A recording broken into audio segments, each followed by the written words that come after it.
Hey, everybody. Nice to see you guys all here. It is April 30th, 2024, and tonight's live is a Q&A. It was a trivia, but now it's a Q&A. So I just want to address something real quick. I'm not even going to make a really big deal out of it. I just want to say that we would never exploit a missing child, ever. That's not who we are. That's not what we're about, first of all. Secondly, the other thing I want to address is this trying to gain money in memberships. I have 3 members. We have 3 members. These 3 members decided that we're going to make it a public live to bring more awareness to Michael. I haven't even had this on members only since I made the thumbnail. Right. And thirdly, this live was to bring awareness. That's all it was. If you guys didn't like the name, you didn't like the name.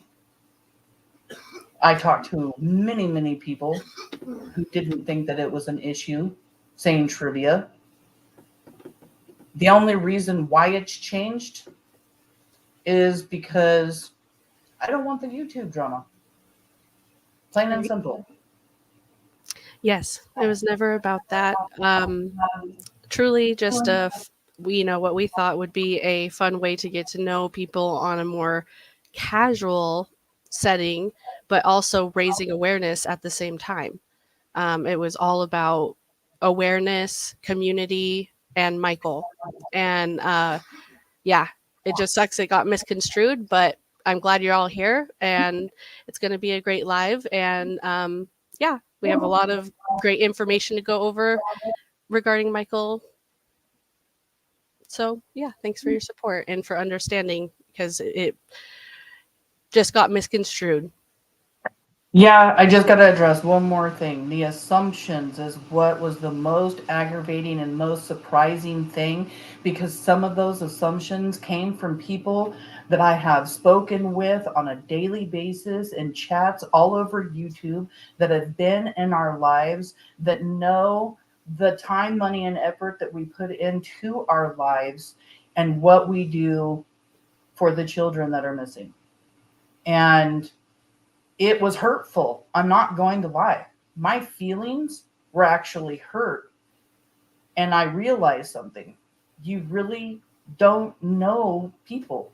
People really don't know you just because you're on a social media platform. And I will never assume that I have a great friend in the YouTube community again. I will only keep going and pushing forward to make this a great channel for the missing children. That's it. So we are glad to have everybody here. We appreciate all of our members. We appreciate all of our subscribers. We appreciate everybody that comes in here to, listen, about these children, to help us bring awareness, the people that share and everything else. That's pretty much all I have to say about it. I have put together so many questions, and I made clips of Michael to share in between the questions while people are answering questions.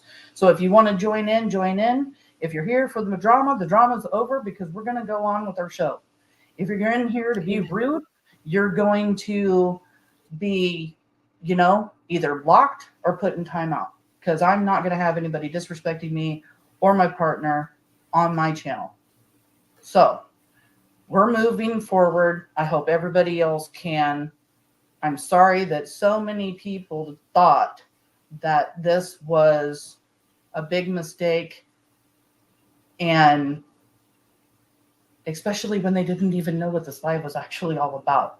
So moving forward. Later, haters. I love it, Halo.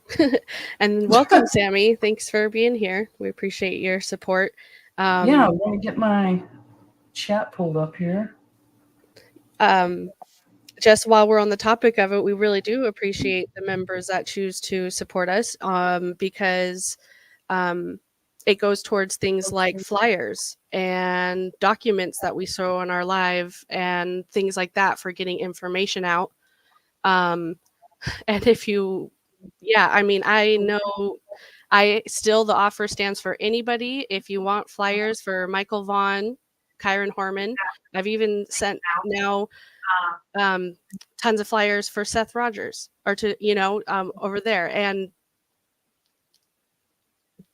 Remind me after this too. I need to remind you, we need to make flyers for something else too. Well, actually, I should just talk about it on this live. I was thinking about making some flyers of the suspects in the Michael Vaughan case to start posting and putting up all over Idaho. I just think it's a great idea. I'm going to have to find somebody to pass them out, but I think that's something we need to work on. Right. So let's welcome our new member.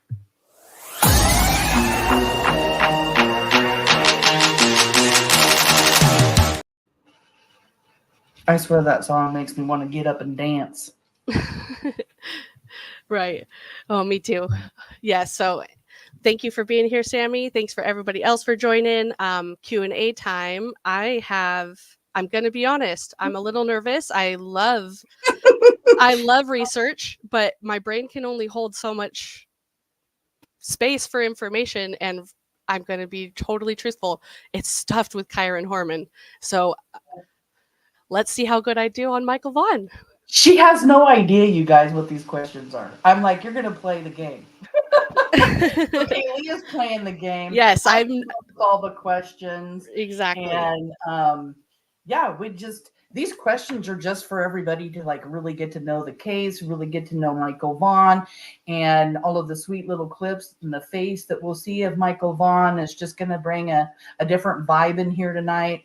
So yeah, let's just start saying hi to everybody. Hey, Connie, what's up? Hey, Halo Art, she got a wrench tonight. Thank you for being here. Avi, thank you for being here. Sammy, thanks again for that membership. Yeah, we are so glad to see everybody. This is great. Okay, so let me get this all set up over here so I can put up my clips when I need to. And let's just start out. What do how much do you know about the Michael Vaughan case? First of all, is the first question. How much do you think you actually know? I'm just curious. Like, I'm pretty confident in it. I mean, I know I came up with the questions, but I'm pretty confident that I know the case fairly well. So I hope everybody else, knows it well too, because there are some easy questions and there's some hard questions. And I guarantee you there's going to be questions that nobody's even going to know the answer to. So with that being said, I'm going to watch chat from my phone, Kalia. Mods, anybody being rude whatsoever, time out. If it's totally, totally obnoxious, block them. Yeah, so first question. What is Michael Vaughan's nickname? What is Michael Vaughan's nickname? Okay, so should I participate in the chat? I'll just be in the chat with them. Yeah, just chat. Just go for it. You're playing. Hi, Zane Lily. Nice to see you here.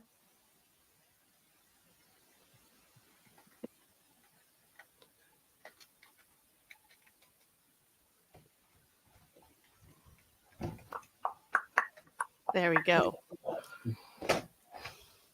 Sorry. My husband's trying that was an to go easy golfing. Question, you guys. I thought I would give everybody a super easy question.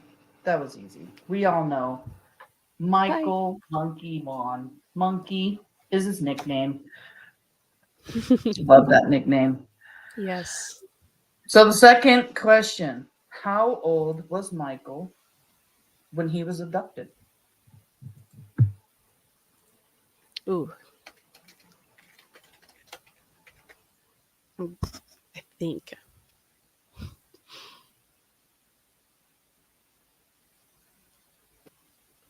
Connie says, thanks, I like easy. Me too. When I'm not able to just straight up go on Google, I'm always nervous about my answer. We got 5. That is correct. When is Michael's birthday?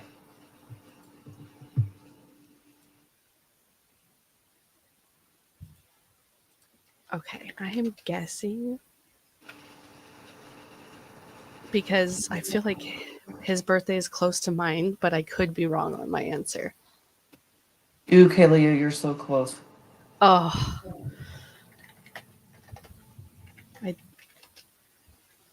my other guess, I don't, I remember when Summer Wells went missing because it's right next to my birthday.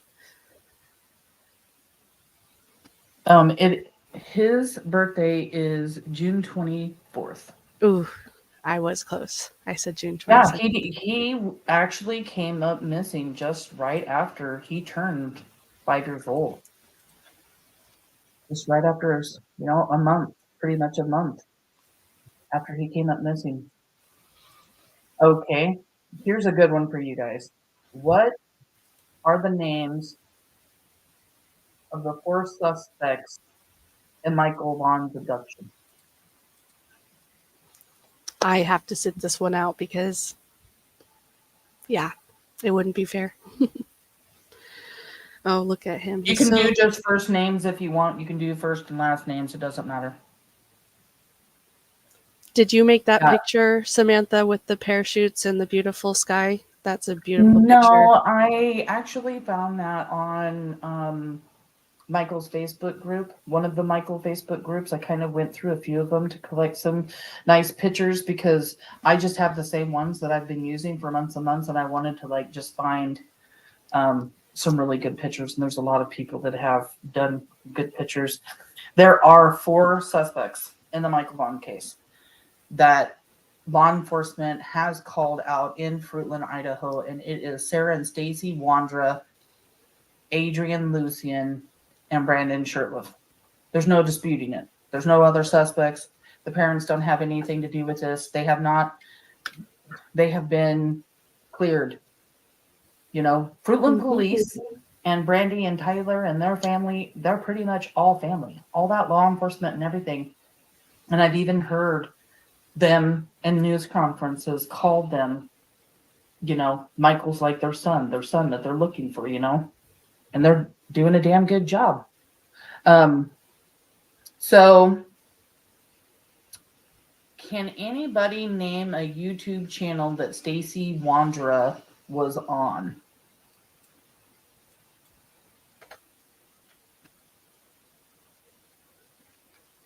This is a multiple choice question. Yeah, there are several answers to this. I mean, where didn't he go on YouTube, right? Not our channel. We hit the replay. And yeah. I mean, he's gone on so many channels. He's actually gone on Crime Lines and Live, Dolly Vision, Justin For All. Did he ever go on to the lab? I can't remember if he went on to the lab. I believe he did. I don't know. Maybe I could be wrong, but I feel like he did. Yeah. Another question for you. He made the tour, Halo said. Yep, he did. What was Brandon, Sarah, and Stacey doing on the corner of 8th and Arizona in Fruitland, Idaho? You could have 2 different answers to this question. Oof, I was literally about to say that. Yep.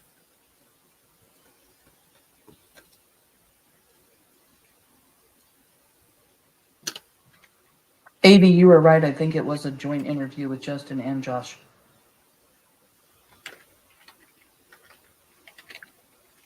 I like Mischief's answer. So the answer with that would be picking up a child, or if you want to believe these abductors, you could say that they were including transmission fluid in the vehicle on the corner, but that's just a lie that Stacey told. Yeah, a convenient excuse. Here's a good one, and I'm curious to know if anybody's going to know the answer to this question. Who started the rumor that Sarah walked in with Michael on her hip in the Wandra's house, coming from the garage?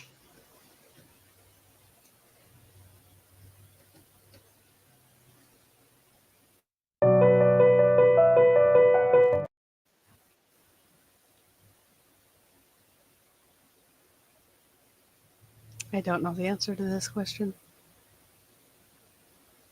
Oh, power steering fluid. Sorry. I didn't even know the answer to my own damn question. I don't even know why I said transmission fluid. Yeah, power steering fluid is what Stacey said. The answer to this question is Stacey Wondra. He says this. And you have to ask yourself, is it rumor? Is it true? But that's where he's the one who said that. And it's just kind of mind-blowing. Like, why would he say that Sarah came in with Michael on his hip? Yeah. That's very crazy. I mean, they've made some wild accusations towards each other. And let's see. Where was BRANDI when Michael was abducted?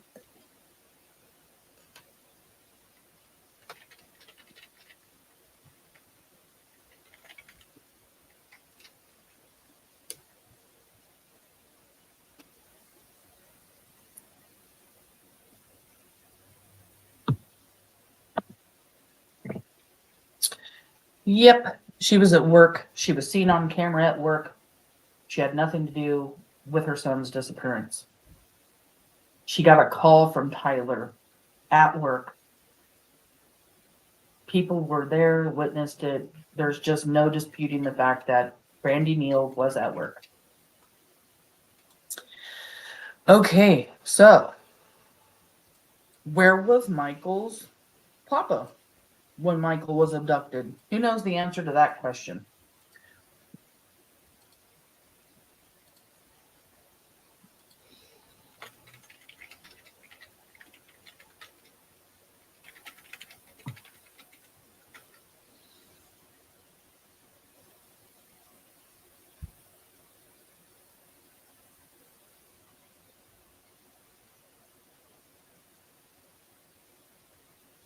Opal, I'm still stuck on Brandon commenting on the ammonia smell in the crawl space, right? Well, he said something about the crawl space. I haven't heard of ammonia actually yet. And yes, he was getting a haircut and visiting friends. It was verified. He has an alibi. Papa had nothing to do with Michael's disappearance.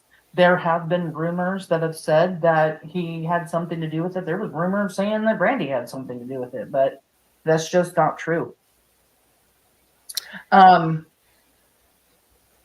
Here's a good one. Who gave the tip to law enforcement about Michael being buried in the Wandra's backyard?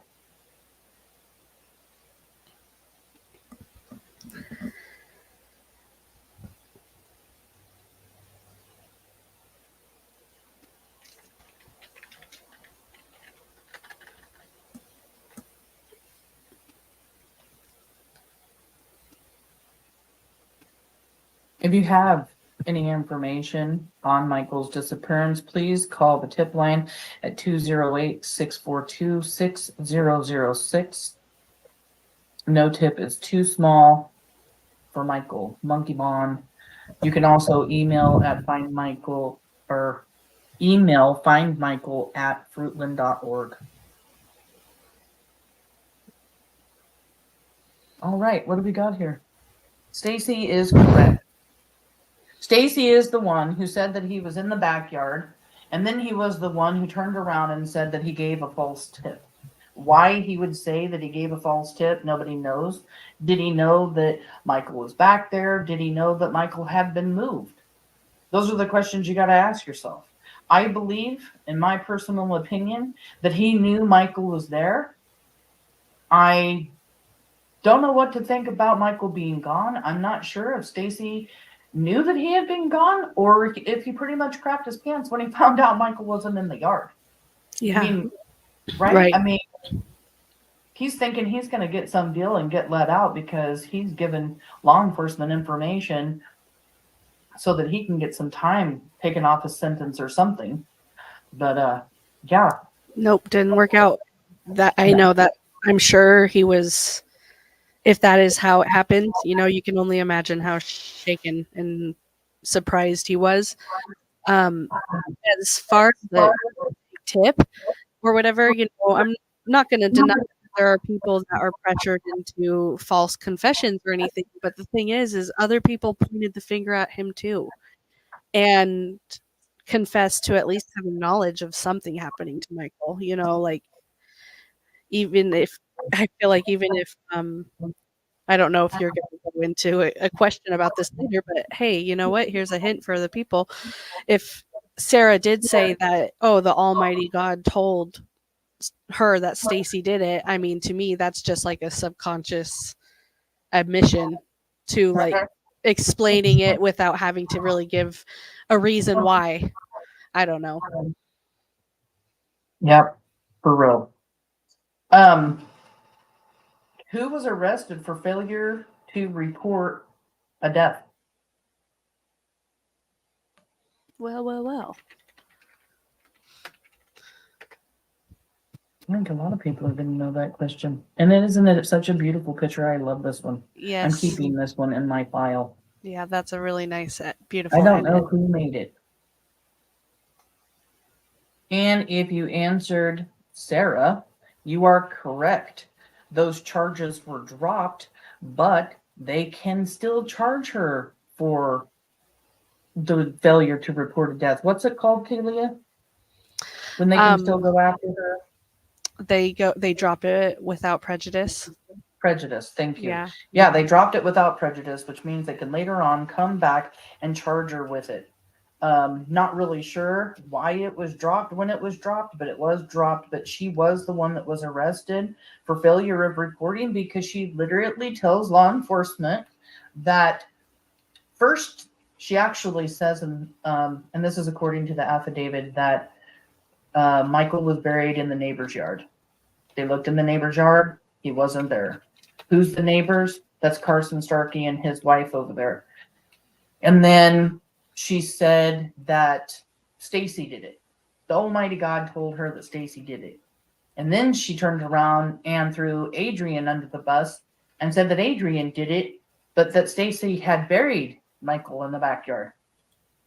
So she's blaming two people, which is kind of interesting. Did they both do it? Or did one do it? I always found it kind of weird that she didn't point the finger at Brandon.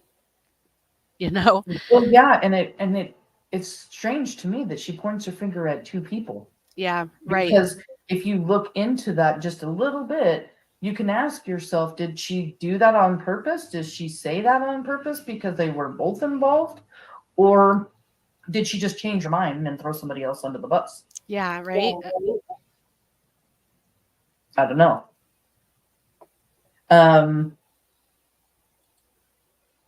Let's see.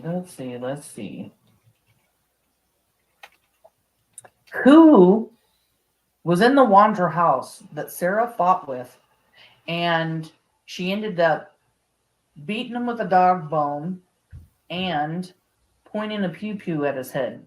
Do you guys know the name of this guy that was in the Wandra's house at the time?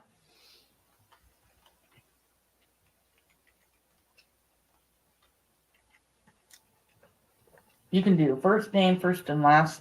I actually only have the first name. That sucks. I thought I had the last here, but I don't. I don't think I know this one.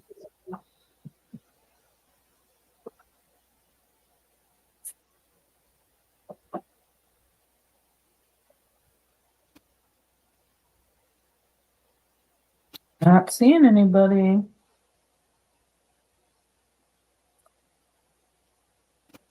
Butler is correct. Butler. So Tanner Butler. Oh, I did know this one. Darn it. Good job, guys. Yeah, Tanner Butler. Was that my heart that just fell over? It was. Oh, boo. This and it fell over. My beautiful amethyst crystal heart just fell over on my shelf. Ooh. I just sat here and cringed. Right. What was, you cannot participate in this one. This is way too easy for you, Kaylee. Okay. What was the date of Michael's abduction? We kind of touched base on that earlier when we talked about his birthday. We said that it was around a month, so I'll just give you that little hint. When was the date of Michael's abduction?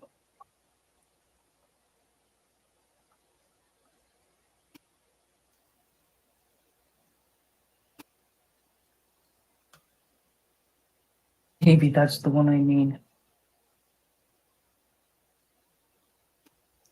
And yes, it was July 27th, 2021. We're going on 3 years. Is that right? 3 years? 2021? 22, 23. Yeah, 3 years. This is too long. Michael needs justice. The DA's office needs to move forward. I understand they're probably just dotting their I's, crossing their T's, trying to put this case together, and I'm trying really, to just stay calm about it and not freak out because we all want things to happen fast. I mean, look at the Madeline Soto case. He was charged so fast. Stearns was charged, and I'm shocked with that. But Yeah. this is another case. I don't mean to compare cases, but sometimes this kind of stuff can happen a long time, and we just got to chill out and relax and let things, Trust do the their process. Thing. Right. Exactly. That, Yeah. They're on the right track. They haven't, publicly announced any other suspects or said anything else, that they're looking for other people. So I believe they feel they're on the right track, and it's just going to take as long as it takes. Yep.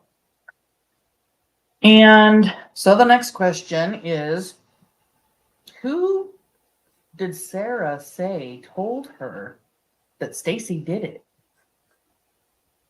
That Stacey did something to Michael? It's been talked about twice now.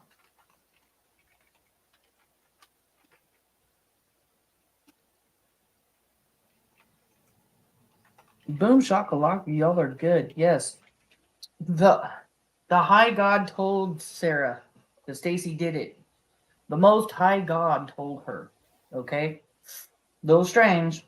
That's what she says. And I don't know how many people are going to get this question. I feel like it's kind of a hard one, but if you know the case really well, you'll get it. It's about Adrian. What was Adrian's dream of becoming when he was older? What did Adrian do when he was younger, where he was going to go far?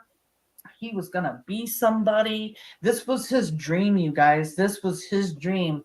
And now he's trafficking drugs. He's traveling all over the United States trying to pretend like he had nothing to do with Michael's abduction. He's changing profiles constantly. There's been talk about him having something to do with human trafficking by Stacey Wondra. What was his dream, though? What did he really, really want to be? Boom. Y'all are good. Yes. Basketball. He played basketball. He was actually going to go somewhere and be somebody, and, well, he's not. He's just, a piece of shite and involved in a missing child case. I find something really, I don't know. I thought about this earlier today. Stacey says he's involved in human trafficking. He doesn't say S trafficking. He says human trafficking, right? Human trafficking is of any age. It's not a man. It's not a woman. It's not just a child. It's everything, right? Human trafficking. I find that that's really telling to me. Because why wouldn't he just say S trafficking? You can see Adrian. He's always changing his profiles. He uses fake girl name, fake girl pictures, all of this weird stuff, right? But Stacey says human trafficking. quite a few times. Yeah, I It have was heard just, him make that accusation. It is interesting. Mhm. um,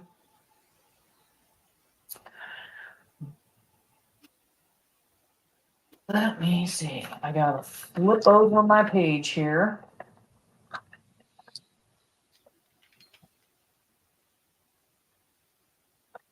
What color and model? This is kind of a two-parter. What color and model is Brandon's current car that he's driving right now in Idaho?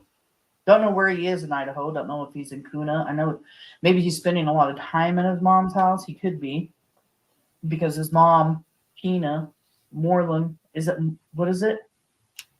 Tina Morrill.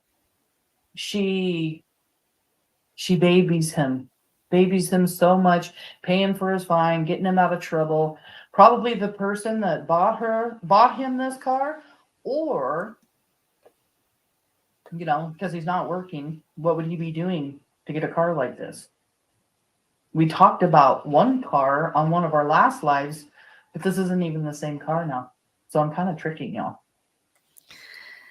Yes, I can't answer because I know the answer, but if I were to guess, it wouldn't be right. So he's driving around.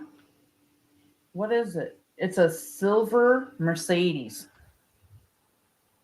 A silver Mercedes. He was driving around a little piece of crap, yellow something that I think he thought was his dream car because we kind of compared it to one of his old um, Facebook profiles where this hot, beautiful yellow car was. I think he was trying to do something, but obviously that car didn't last very long. Or he thought the cops knew it because he's been pulled over a couple times since he's been back in the area. So is he being followed? Who knows? But he's definitely already getting trouble. He goes down to turn in his insurance information to the clerk and they wouldn't even take it. So that tells you either he's like trying to give them some kind of false information or the insurance that he's handing over is, brand new insurance, not proving that he had insurance at the actual time he got pulled over. But yeah, that was denied.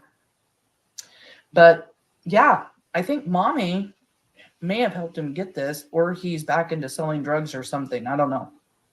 But he's driving around a silver Mercedes. Um,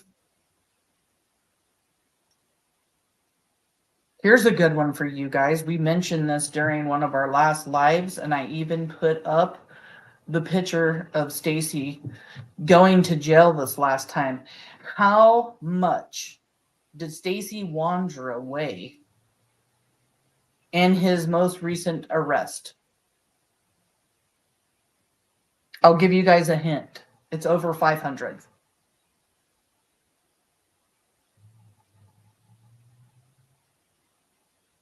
Over 500. He had lost a lot of weight, but he's gained all of it back and then some.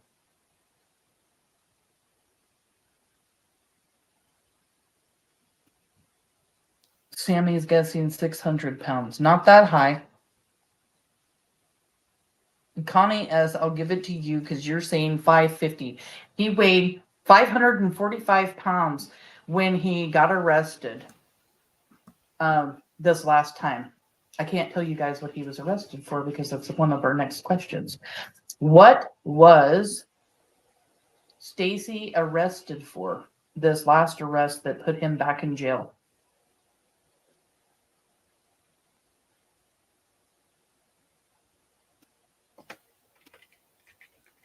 Finally, one that I know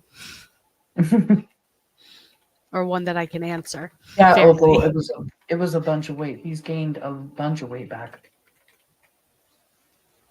Oh yes, there you go. Halo. She Oh yeah. won. Opal, Halo, Kalia, probation violations for all kinds of drugs, methamphetamines, fentanyl. He wasn't checking in regularly like he was supposed to be doing because he's supposed to call every single day. I'm pretty sure he wasn't even doing what he was supposed to do as far as giving them, every time he had to give notice before changing his address. And he was hopping around from one shelter to another home with a woman who didn't even know who the hell she was living with, this violent criminal. And he gets kicked out of there. But yeah, he's just bouncing around. So I don't think he was very good at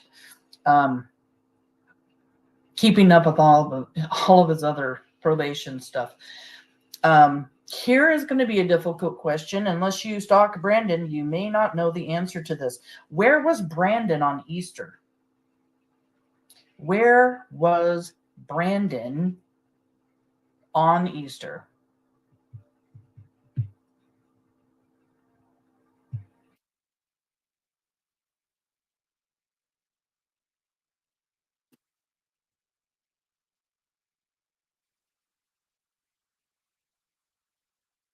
Good job, Halo. Nice there. He was at his mom's house. There he is, right there, parked at his mom's house. He ain't got nowhere to go right now, so I think he's just kind of bouncing around, but he keeps ending back up at his mom's house. I don't think that he could do anything at this point that his mom wouldn't just help him get out of the trouble. I mean, she even lies about, well, I can't even go into that because we'll go into that when I ask another question. Okay. What is Michael's favorite color? Throw the color up in chat if you know. I think this is a very easy one.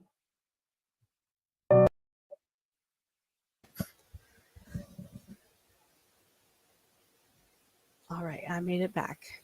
Missed the question, but What is Michael's favorite color? oh, there we go. And everybody knows it's blue. We all know it's blue. Mm-hmm. He loved blue.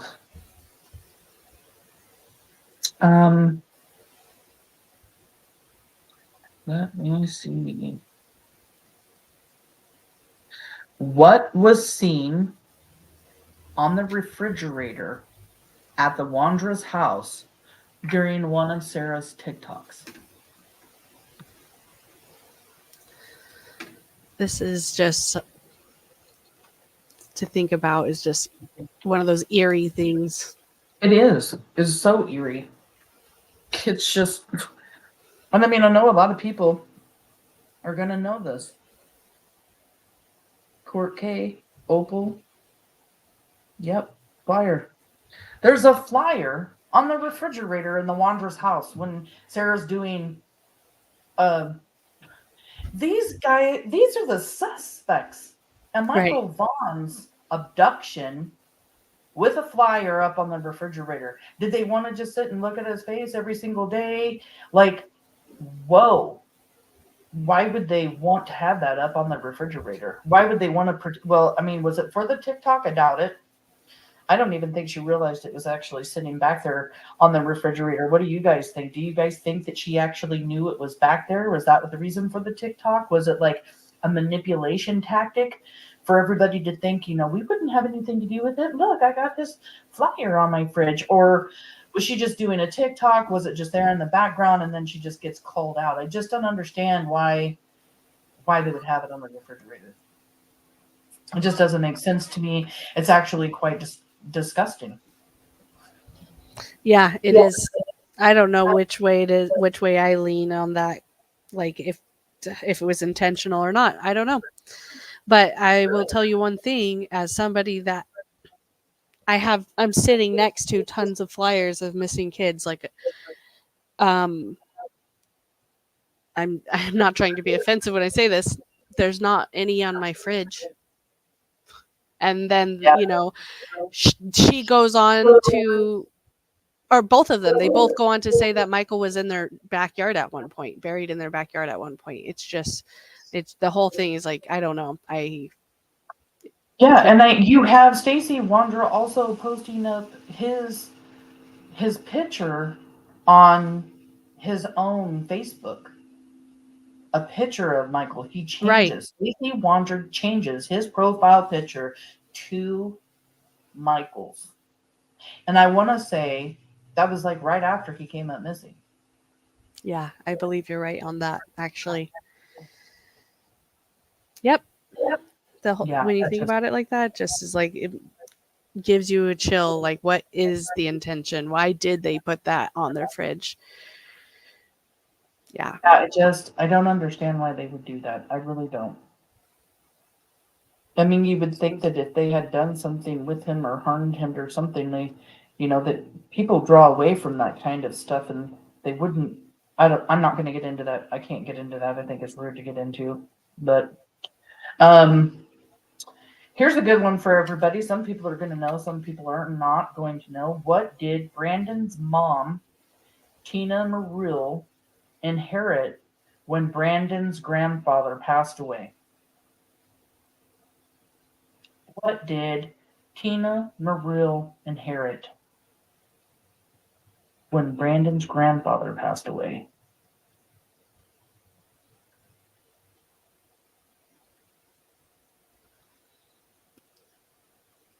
We do have some people in here that they do know. Really know the case, yeah. Hmm. It it's a cemetery. A cemetery that some have speculated whether or not when Michael's when Michael, I won't say it the other way, when Michael was moved from the Wanderer's backyard, that he could have been taken here. This is the Mountain View Creek Cemetery, owned by his grandma and grandpa. His grandfather passed away. Tina Marill ended up inheriting it. Um, yeah, let's see. I got more information on this too. This is the annual report that talks about Tina Marill being the person that's now taken over the cemetery. Now, this is an all natural cemetery. There's not coffins. I don't think they do like cremations or anything. Pretty much like they dig a Yeah. hole, person goes down, and it's like an all natural cemetery, which I Yep. think is actually really cool. I like the natural thing, but it's also this one in certain spots. It's actually kind of creepy too because they're just using rocks as headstones. Some rocks are really nice and pretty. They are, etched and stuff, and then others are just big piles of rocks over the top of where someone was buried. That's what I thought was kind of creepy about it. Um, Yeah. It just gives you like scary movie vibes. Yeah. This is the area you can kind of see in the back picture of the area. It's like, I want to So say pretty though. 5 hours away from Fruitland. And it's in the middle of friggin' nowhere. In the middle Yeah. of nowhere. It says, we will bury your loved ones the natural way. No embalming bolts or expensive caskets. And then I found something really interesting. First of all, this is Brandon Shirtless profile picture. And he made his profile picture African American. And I think he's trying to take a jab at Lucy in here, Adrian. I don't know why I think that. I just think that because it's kind of strange. And I guess in the comment section, family members are like, hey, why does your profile picture look that? He doesn't really say much, but check out the dove. Check out the sprig that the dove is carrying and pay attention to this because here's a dove and a sprig that's being carried on Stacey's profile picture now. And Interesting. this, yeah. But what's really interesting is look at the dove with the sprig on the cemetery. Okay, that's just weird. On the cemetery sign. That is weird. Okay, I'm not going to deny. Like, that Yeah, is weird. it looks almost like the same kind of like dove It and really everything. does. It's going the same direction. It has a green thing from its mouth. Oh my Yeah, I don't goodness. know, man. Yeah, That that. is just weird. But Tina Mareel. We're going to talk about this graveyard a little bit later too, because I have another question. But she inherited it. There's been lots of speculation of whether or not Michael was put there. Law enforcement, I don't think, has searched in that area. Haven't found anything to confirm anything like that. But me and Kaylia, we hit on this a little bit a long time ago when we first started out on the Michael Vaughan case. And then we decided to not talk about it because law enforcement hadn't said anything. And we didn't know if we were talking about something that maybe shouldn't have been talked about or whatnot. But since then, lots of other people have talked about this cemetery and stuff. But it is kind of strange that Brandon has access to a cemetery. Yeah. A natural one, like somebody had said, a green natural. Like, I mean, do they? I'm totally speculating. It was totally ran by Brandon's grandpa. Like it was a one-man show. And I know it wasn't like a super, super popular cemetery or anything, but I don't know. I think location is why on that too, because it is so far out in the middle of nowhere. Yes. It really is. Yeah. Here is another question. What kind of business did Brandon's dad own? What kind of business? You can either name the business or you can just say what type of business that it was. Let me see what's in here because I'm not looking at my comments right now, you guys, because I have like all these cute little Michael Vaughan clips that I'd rather be playing. So let's see. Yeah, court is so crazy. They wouldn't take cadaver dogs out there because I mean it's a green cemetery. Yeah, like cadaver dogs are gonna hit all over, right? They're just gonna hit all over. Court K says, I wonder if LA looked into this. I don't know how they would without pretty much bringing up everybody out of the ground. Yeah, and I think that's where it is because how are you going to search from him there? That would be like a very difficult thing, right? Yeah. Zane Lilly, this is actually a really good way to learn about the case. I had no idea they inherited a cemetery like that or about the dove and the sprig correlation. Neither had I. Yeah. Thank you, by the way. Yeah, you are welcome. Yeah, I came up with a lot of really good questions. I tried to make some hard and easy, like I said, and I really did think that this was going to be an amazing way. It is, I'm going to say, an amazing way to bring awareness, to get people to know the case, because there's a lot of rumors in Michael's case, just like there's a lot of rumors in a lot of people's cases. And this is a good way to go over things, especially if they're factual. You know that they're verified information to talk about. Yeah, there's a little bit of speculation here too, but we can do that.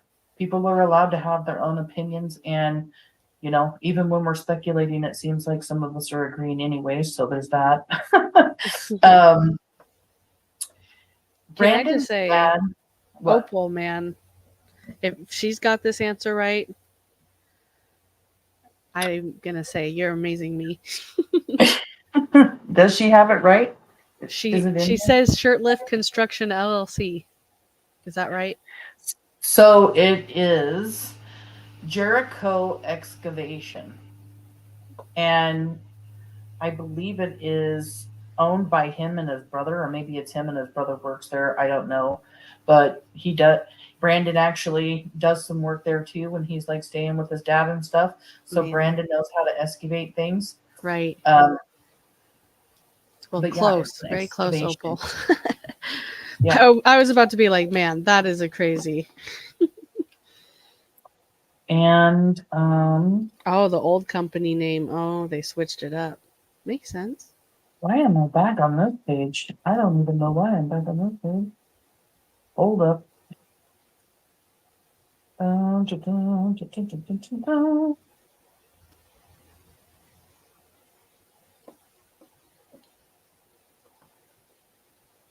What did Brandon's mom, Tina Mareel, say that the cadaver dog hit on at her house, on her property at her house, because a cadaver dog hit on something at her house.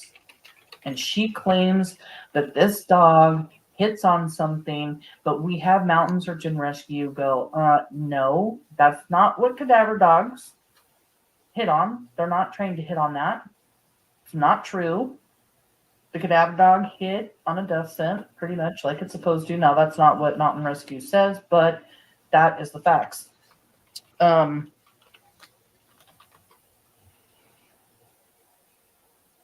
Yes, she blamed leaky toilet and said that it was a leaky toilet and it was poop that the dog hit on. It's not. Like mountain search and rescue literally came out in an article to set the record straight on this one. It was not poop. So something was going on at Brandon's mom's house. And she was feeling defensive about it because who gets defensive in that way over when there's a missing child involved?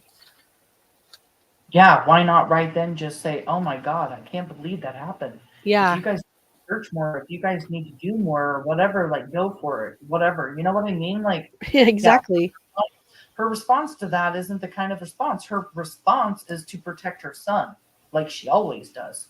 She's always bailing him out. She's always giving him a little slap on the wrist. No, Brandon, can't do that. Sorry. I'm going to help you out this time, but don't do it again. Pointing her finger at him. Don't do it again. But that only goes so far because, like, I mean, especially if he's being accused of being involved of hurting a child. And obviously, kind of like we talk about with Kyron, when they're looking in a crawl space, they're not looking for an alive Michael, you know. You would think that, like, I guess human nature is denial, but you would think as the outsider looking in, you're like, can't you see that escalation? Like you just said, how that slaps in the wrist don't work. And now look, he's accused of being involved of hurting a kid. Exactly. Same with Stacey. Stacey. He's been in trouble his entire life, and we're going to be getting to Stacey questions. Don't jump ahead of me because I know where you're going with Stacey and where he was. That's one of my questions. Okay, here's one for you guys though. When did Brandon's grandpa pass away? When did Grandpa pass away? Brandon's grandpa.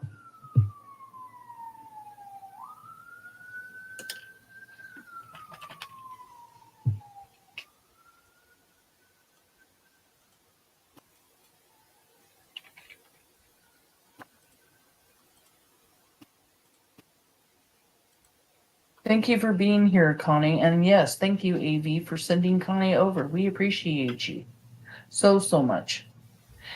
AV, I actually wanted to give you a wrench. Here you go.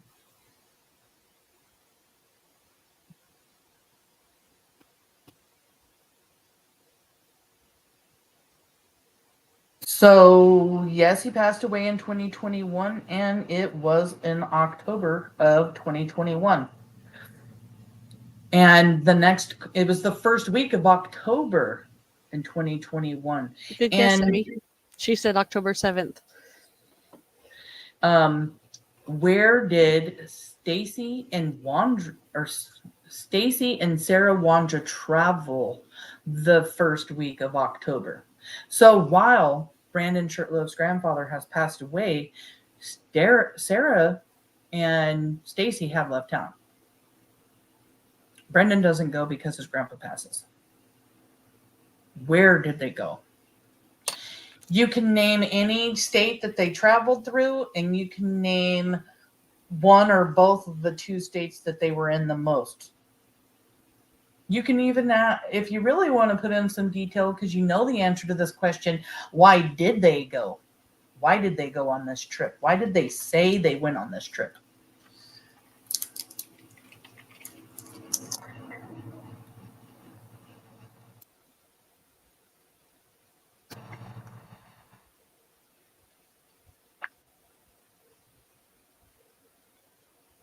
We're getting pretty specific.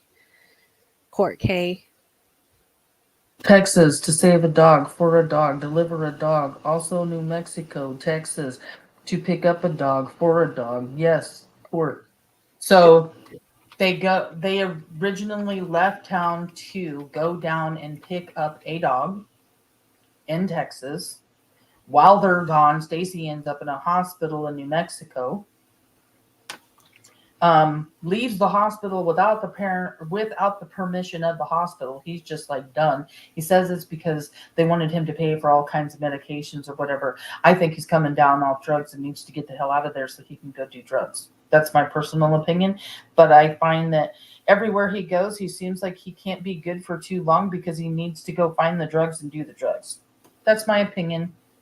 But it's a very common sign, so you're not out of line for making that guess, especially with he has parole violations of Yeah. drugs. And there is a lot of speculation on what they were doing down there, if that's actually really what they were doing, or were they moving Michael and taking him somewhere else? I don't think so. Maybe Brandon was doing something with Michael while they were gone, or maybe not, because, oh, well, that's another question. Well, no, I can say that Brandon, let me read my questions real quick.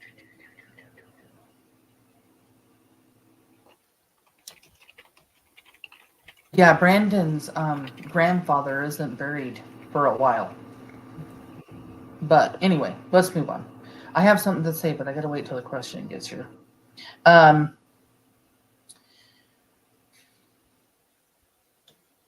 Where was Stacey living and staying in 2015? And you can't answer this, Kalia, because you're probably the only one going to know the answer to this question. Where was he staying? I can tell you one thing. It was not in Idaho.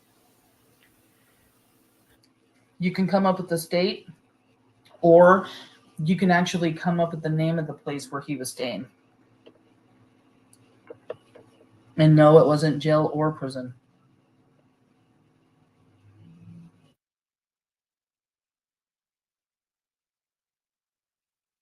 We've got girlfriend in Oregon, Montana. Courtney K said, I tried to research any fatal wrecks in that area because they say that they had to go off of the road. Oh, yeah.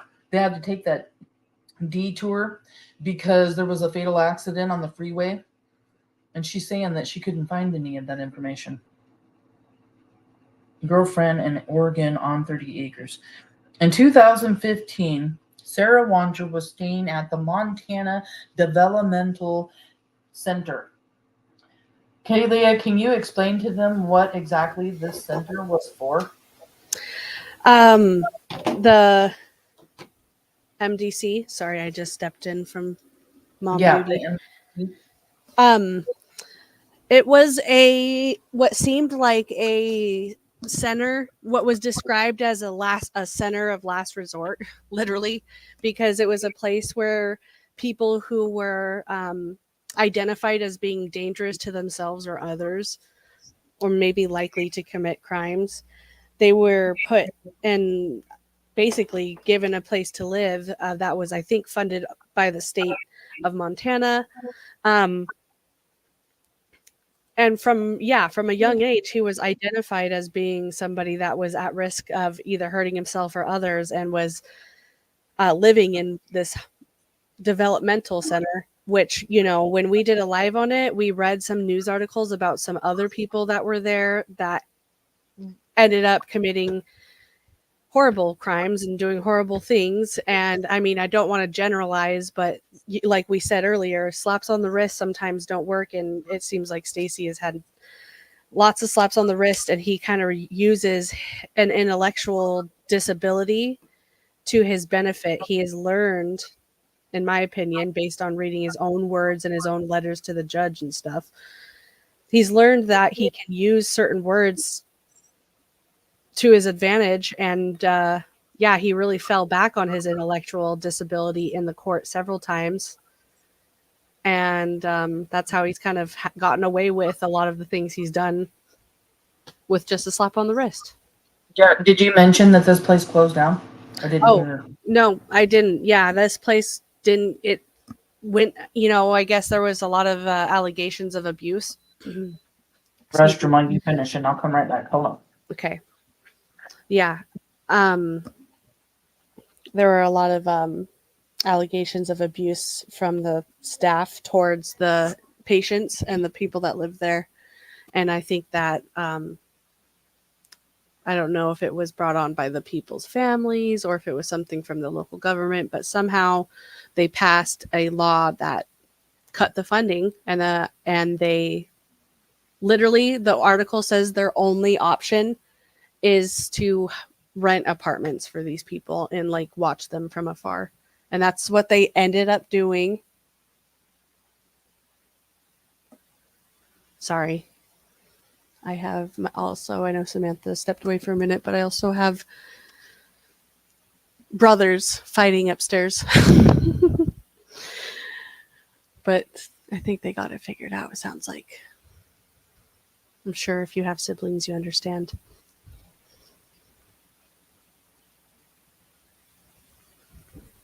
Yeah, his letters prove he's not as dumb as he wants us to think from his fetal alcohol syndrome. Thank you. That's what it was. Um, yeah, his letters definitely, like, in my opinion, they sound like he's heard other people say these things about him and he just clung on to them and Mm-hmm. he would just repeat them. And he even lied to the court and said that he was going back to the center when he was like, he got in trouble in another county or another state, and they just believed him. They didn't even verify. It was crazy. Yeah. That whole situation with that, I mean, I'm not sure what you talked about while I was gone, but I really feel like just that facility closing down and everything else, And this them whole renting abduction with. apartments and stuff, like, yeah, sorry, that was crazy. How they said they would rent apartments and watch the people because that's all they could really do when they were released. Hear me? What? You can hear me? Now I can. Oh, okay. Maybe you may have cut out for a minute, but I can hear you fine now. Okay. All right. So, um, He ate staples as a kid for attention. I never heard that before. That's the first time I've ever heard that. how many siblings does Michael have? How many siblings does Michael have? Staples? He ate staples. He definitely not a dumb as he wants people to think. He actually seems kind of intelligent. Can't believe I said that.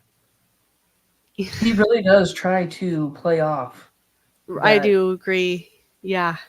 You It's know, a Brandon manipulation. Shirtliff. Yeah, Brandon Shirtliff does the same thing. He wants you to think that he's dumb, but he's actually really smart too. He's pretty tech savvy when it comes to the internet and the stuff that he tries to pull off on the internet. He's also Brandon Shirtliff is a stalker. On He's always everywhere lurking. And if Stacey Wondra was out of jail, he would be lurking too. YouTube, Facebook, TikTok, you name it, they're everywhere. Everywhere. Um, yes, he has 3 siblings, a younger sister, an older sister, and an older brother. Um,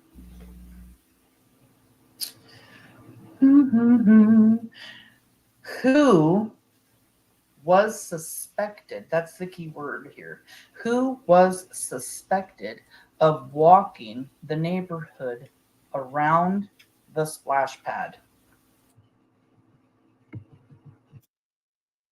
I had that picture. Do I have it? I need to look. And I don't think I added it to show. Nope, I didn't. That's okay. Who was suspected walking around the neighborhood near the splash pad? Ding, ding, ding. Brandon shirtless. Attention, attention. I mean, why wouldn't someone come forward and say, hey, that's me on camera? Nobody did that. Brandon ain't going to do that, right? It looks like Brandon. So many people think it's Brandon.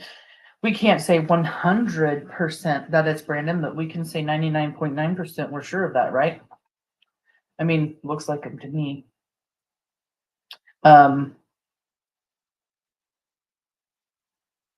Does anybody know what the name of the road that the Wandra's house was on? What's the name of the road that the Wandras lived on?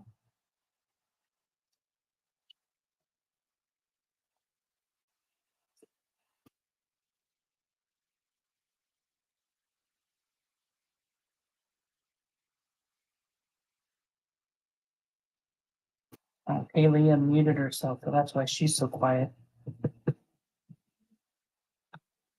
Does anybody know the answer to that question? The name of the road that they lived on is Red Wing. And I know as soon as I said that, there were a lot of you going, oh, yeah, damn it.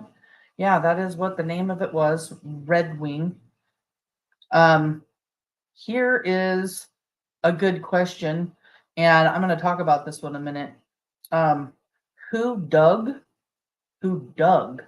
Brandon's grandfather's grave?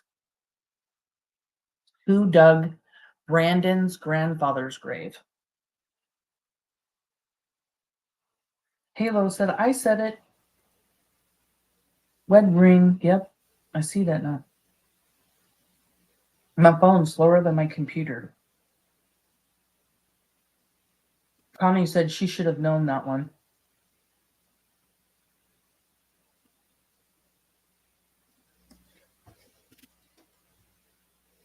And Halo Art, you are correct. Brandon was the one who dug her grandfather's grave.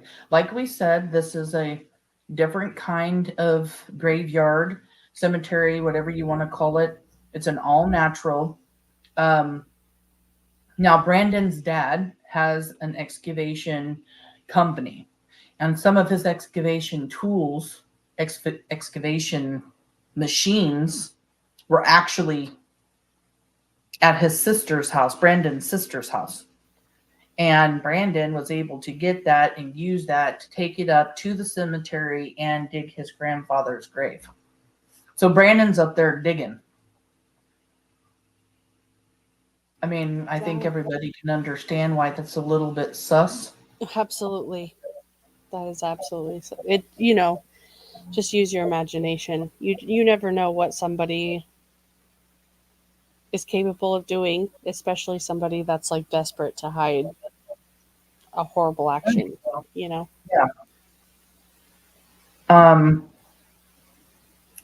Who does Michael Mondays? Every Monday. Sometimes this person on YouTube will have somebody else do it if she's not available to do it. But who knows who does Michael Mondays? For Michael's family, to help bring awareness, to make sure that Michael's never forgotten. The clue's in the picture.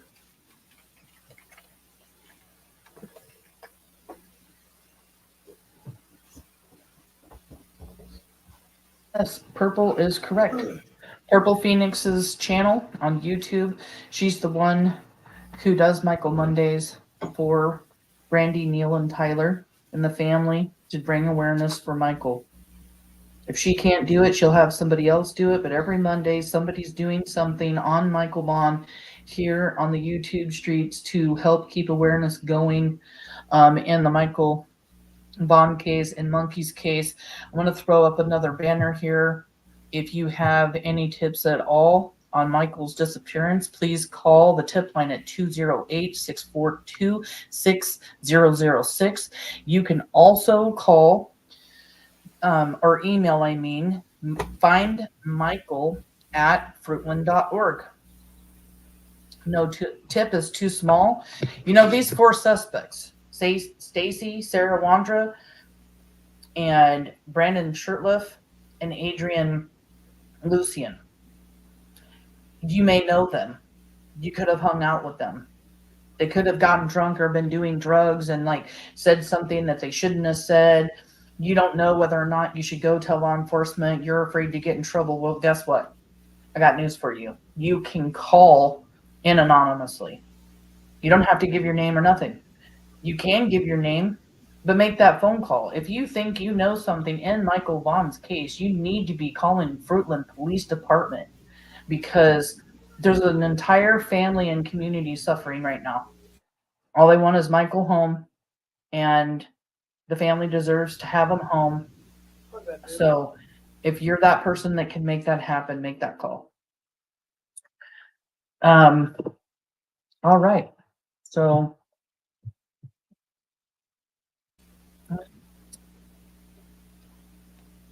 um, what is Monkey's favorite monster truck? I think I got this right because I heard BRANDI NEAL talk about it with I think it was Chris Madonna on his show. What was Michael's favorite monster truck? I don't think I would get this one right, but I'm going to put in a guess anyway.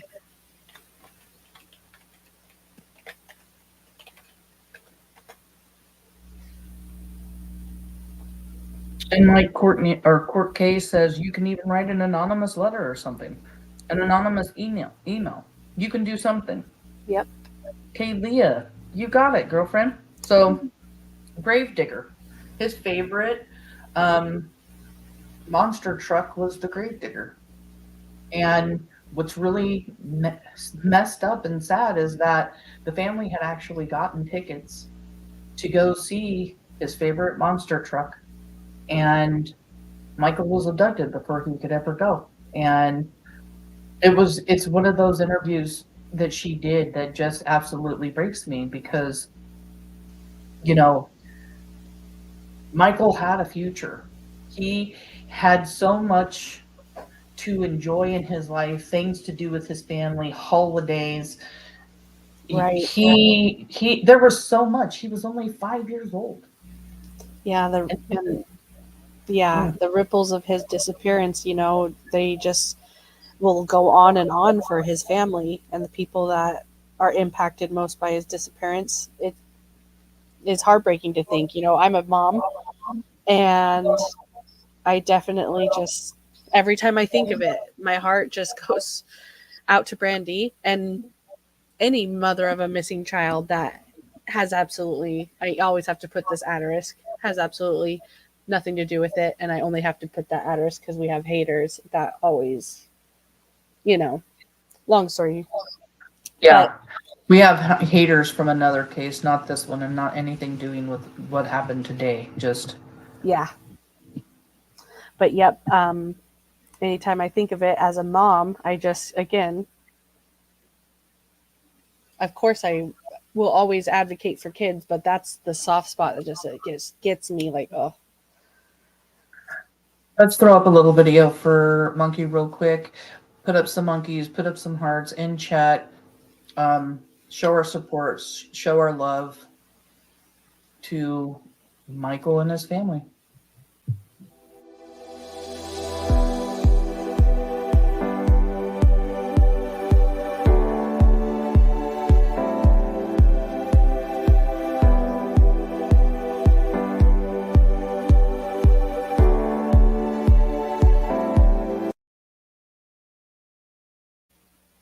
Oh, it's one of those ones that I didn't get rid of the end cap cut. I hate when I do that. Okay, moving on to some more questions. There are some people that I think are pretty knowledgeable of this case, and that's amazing. That means that people are getting that awareness out there, and Michael's case isn't being forgotten, and that's what it's all about, right? Just advocating for these kids, getting their names out there, their faces out there. You can share them on social media. You can share the tip line phone number. If you're in Fruitland, you can pass around flyers. There's all kinds of things you can do for missing children. And this is what we do for missing children. We talk about them. We try to get people involved. So get involved, do your part, share, share, share, share, share. You don't just have to share our panel. If you don't want to, just share Michael's flyer on social media or get some and pass them out. Michael, flyers are always available. If you want some to pass them out somewhere, we can mail them to you. Go over to our Facebook group, Michael Vaughan Case Revisited, and leave us a message in there, make a post, or just hit us up a messenger. We'll get back to you as soon as we can. All right.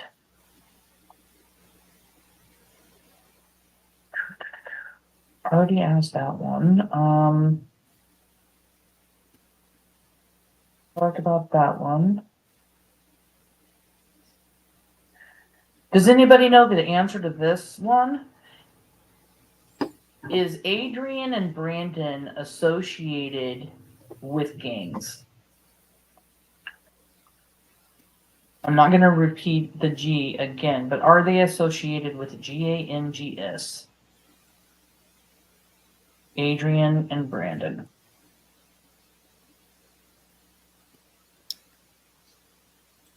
I'm throwing a guess. I feel like I know for sure one, but I wasn't sure about the other. And everybody's saying yes, and that is true. They have both had some kind of affiliation with them, either past, present, whatever. We even know that, Brandon was sporting around different colored flags in his car, or American, or not American, red, white, and blue flag. I'm saying flag, bandana, excuse me, let me go all the way back.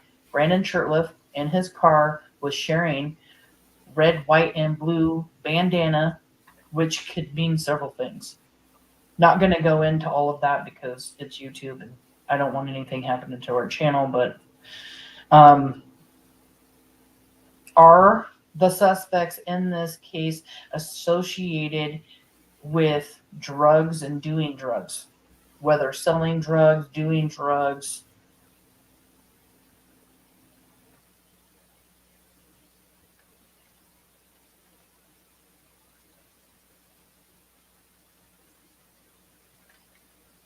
And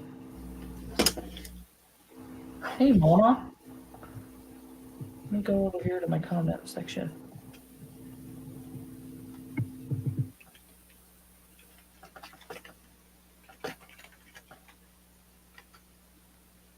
Michael Vaughan's mom's here, and she says, thank you all so much for sharing Michael's beautiful face and the facts. We appreciate everyone who continues to share Michael's beautiful face. And we love to show his face. I was on Crime Lines and Lies this morning, and she was playing clips of Michael that I had never seen before. I have heard his voice before, but this was more of his voice that I've ever heard before. And it's so high-pitched, and it's so beautiful. He's just so beautiful. I wish I had videos of him that I could share sometimes up on my panel. If anybody can get me any videos, I would love to have them because I would play them for everyone to see. All right. So, let me see.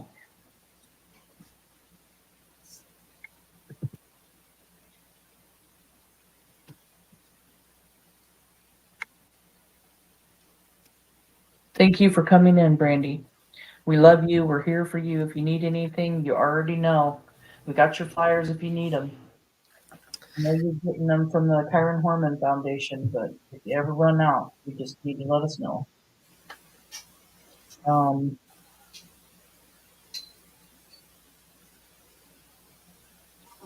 Let me see.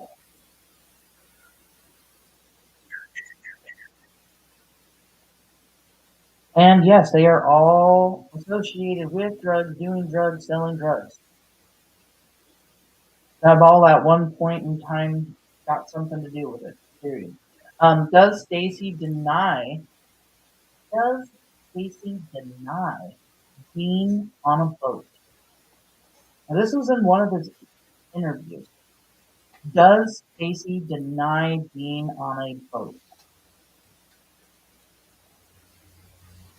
Oh, will you? I would love that. I would I would listen to that little voice all the time. I would listen to Michael all the time. He is just the sweetest, high pitched.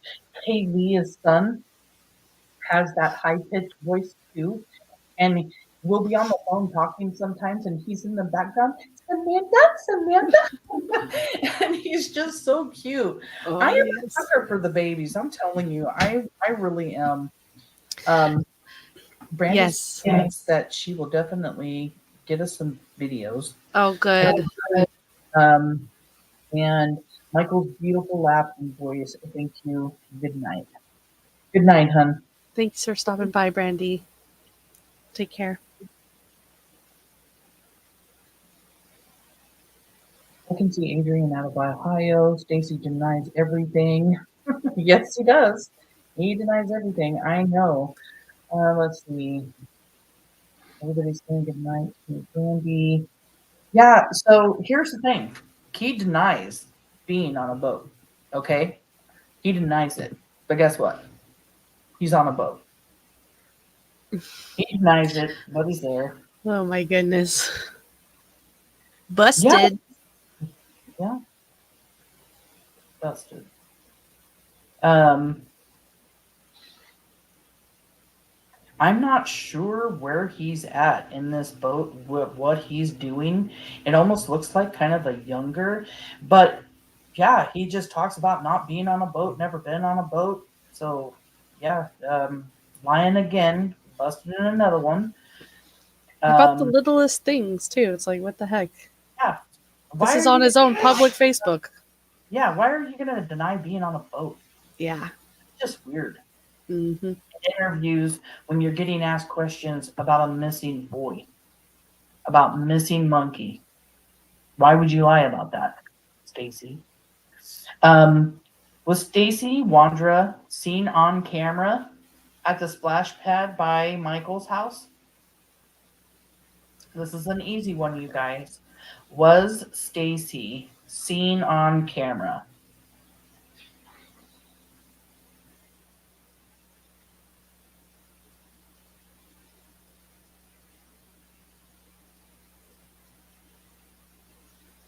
I Yes, he was seen on camera. I believe it was is it CTT or CCT camera? CCTV. Yeah, CCTV. I don't know why I always want to say camera. CCTV, he's seen there, and I believe it was at 1:30 according to Stacy. I'm not sure exactly what the time is. I think law enforcement's the only one that's really going to know that truth, but he was seen on CCTV. What's he doing at a splash pad? Yeah, that's always sketched me out. You know, Michael comes up missing. He's at a splash pad. He's pulling over to the side of the road. Can anybody tell me how many pads has?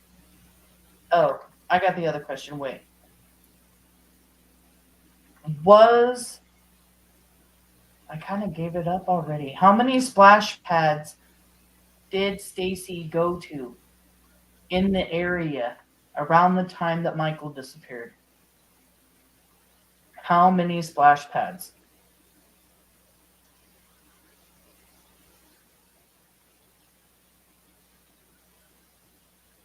This is another sketch. Two, at least. Some Way down there, yeah. good guesses in there. Yeah, he was seen at the one next to Michael Vaughan's house, and he was also seen at one by Brandy NEAL's work at Albertsons. And I actually believe, do not quote me on this one. I don't know for sure, but I actually almost want to say somebody else said something about another splash pad somewhere else. Is that, I don't know. If somebody knows the answer to that question about a third one, can you say where it is? Because I thought I heard about it once. See, I asked my question. I don't even have all the answers, but I didn't ask my question right. I messed it up. So,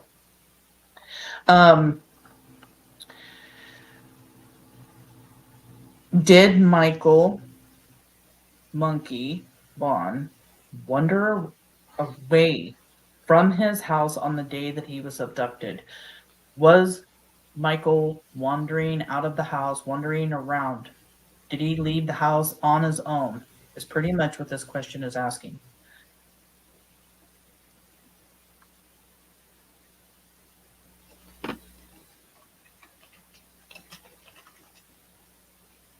And yes, is the answer to that question. He did. He wandered out of the house while his dad, Tyler, was changing the baby's diaper and ordering pizza for the kids. You know, you can't do anything right in this world without being accused if this is like so suspicious. But the thing is Michael's seen in the neighborhood. He's knocking on doors. He's talking to neighbors. He's seen by people wandering around before he disappears. So there's that. I mean, you can't, and those are facts. You can't deny those facts. Law enforcement knows those are facts.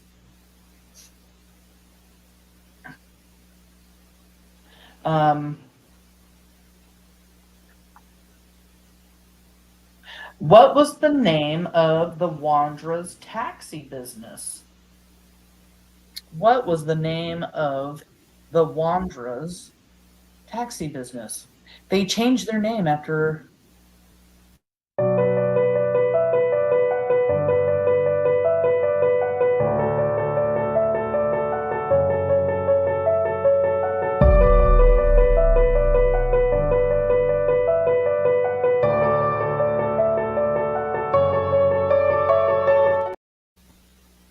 And yes, you guys are all correct.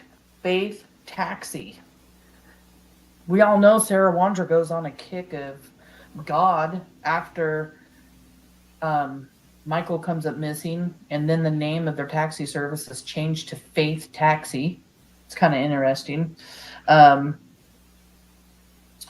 Was Sarah Wondra ever talked about? Has Sarah Wondra ever talked about kidnapping somebody before? Has Sarah Wondra ever talked about kidnapping a person, somebody before?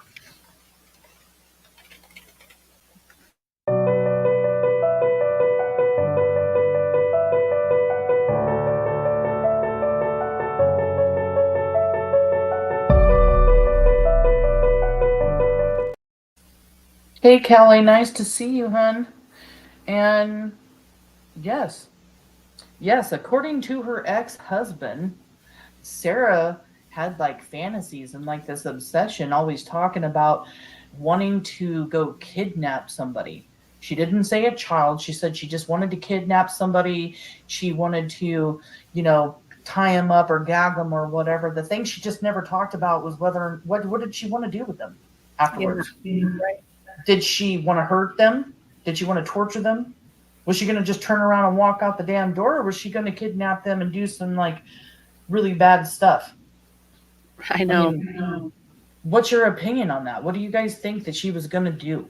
Because you just don't kidnap somebody and do nothing, right? You just don't kidnap them, then turn around and like walk out the door. What would be an obsession of wanting to? Her husband said something about it had something to do with control.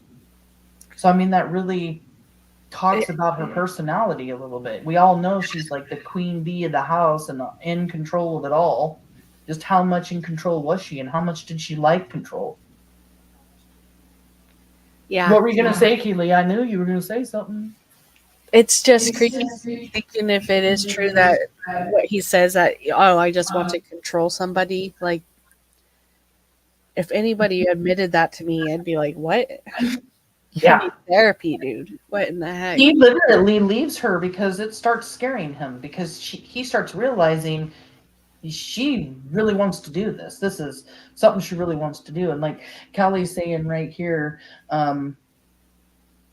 it's just, who says that? She's evil. And yes, allegedly, Callie, because it did come from her husband, and we have no way of like verifying it. For whatever reason, I do believe what her husband had to say. He seemed pretty genuine when he got up on the lab show. But it's a little bit creepy, and it's a little bit like, what the hell? Very, very creepy. Let's see.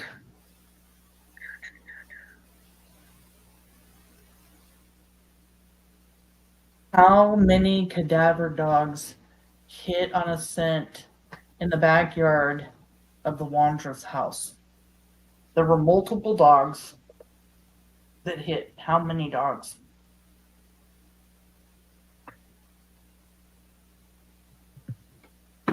That's a good question. I don't know that.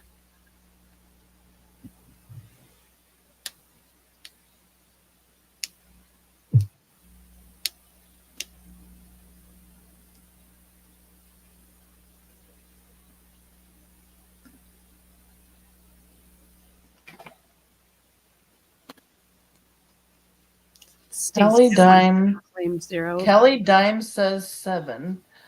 Then there are people that are saying 2. Halo Art says 5. My research said 3.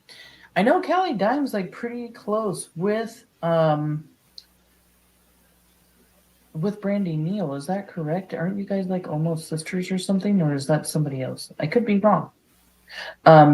But if I am wrong and you do know that 7 is absolutely correct, please let everybody know. I was gonna say 3. Kelly Dime, total dogs or that hit on the backyard. Total dogs or that hit the dogs that hit on the scent. How many dogs hit on the scent? I think you're saying that there was 7 total. But yeah, my research said 3 dogs hit on the scent. But if I'm wrong, Kelly, please correct me on that. I know you know a lot more about that than I do. By the way, Kelly, do you live near the area? I don't want to spout out like anywhere your address or whatever. If you're in the area and you wouldn't mind messaging us, if you would like to pass out flyers in the area of the suspects. This is actually something I want to talk to and run by BRANDI first, because I don't know how she would feel about it. But if she is okay with it, oh, you're in California. Okay. Yeah. If anybody's in the area and I find out that it is okay, I'm going to need some people to volunteer for that, just FYI. So, but I will definitely talk to BRANDI about it before we start putting up suspects' faces. Let's see. What river is closest to the Vaughn's home? What river goes up? What windy? I'm giving you guys a hit. What windy river is closest to Michael Vaughan's house?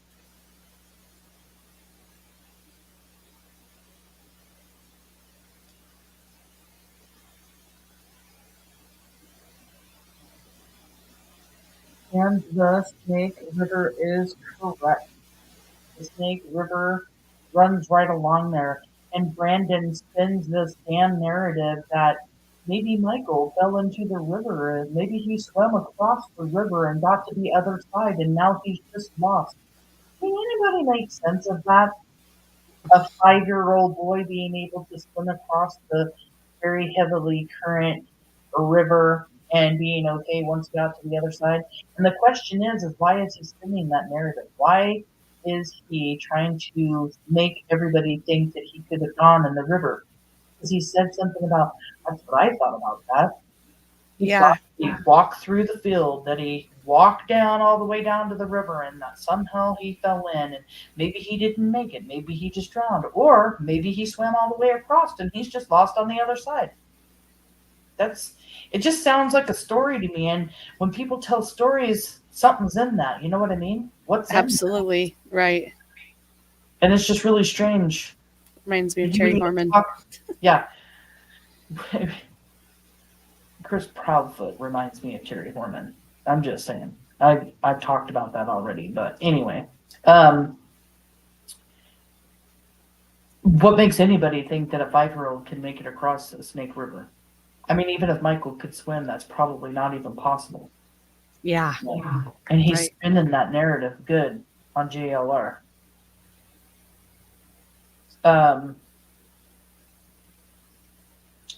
Let's see.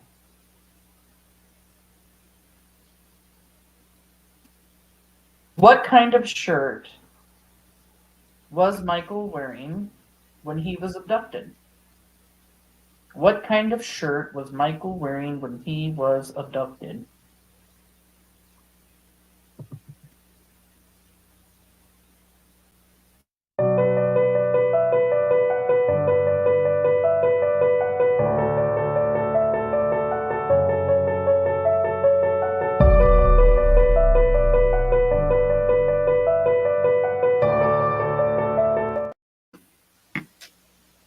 And everybody's getting it right. It's a blue Minecraft t-shirt. Was the last t-shirt that Michael Vaughan was seen in on July 27th, 2021 in Fruitland, Idaho.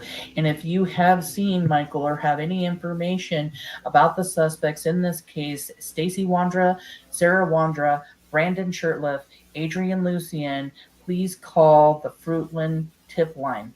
208-642-6006 or email findmichael@fruitland.org. No tips too small, don't forget.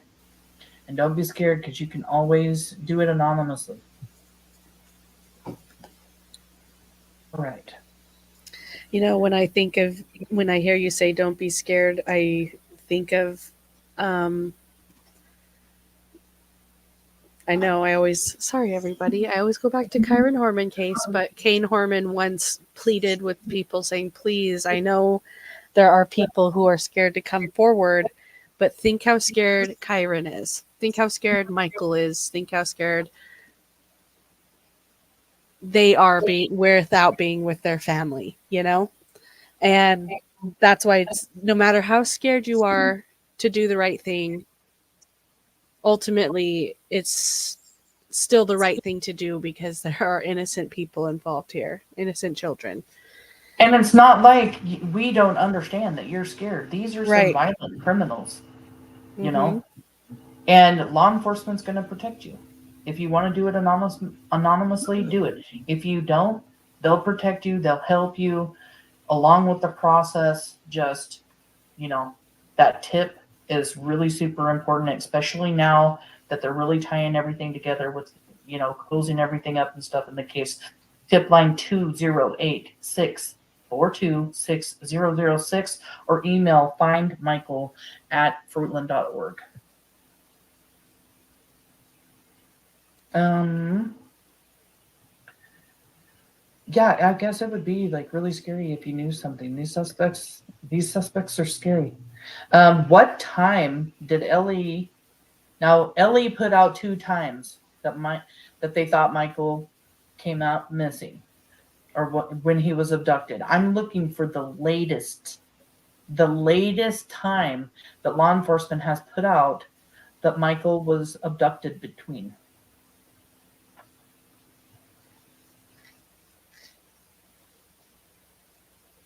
They're in the comments. I'm not ignoring you guys. Thank you, Kelly, for being here. We appreciate you always. Thank you, Halo Art, for putting up the phone number. I'm really glad you got a hold of me today, Halo. I appreciate it. I was actually just talking about you with Avi. Avi, thank you for being here. Thank you for inviting people in. We appreciate you, Connie, for being here. We appreciate you, Sammy, for the membership tonight.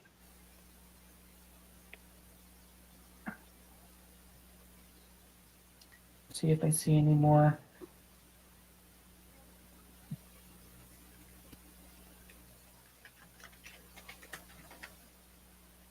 Kelly says, no, sorry, 3 hit on the backyard. Okay, I was looking for that. I wanted to make sure.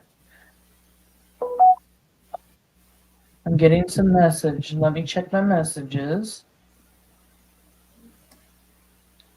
I know, Halo's awesome. She's always in Crime Lines and Lies. I love her. And I love that all of you guys are being so nice to one another in chat. Let me check my messages real quick.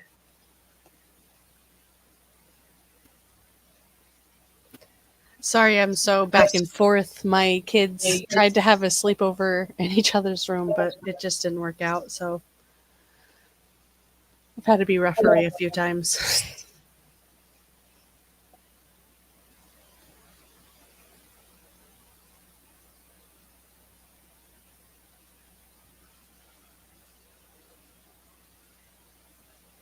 I will check those in a little while. Okay.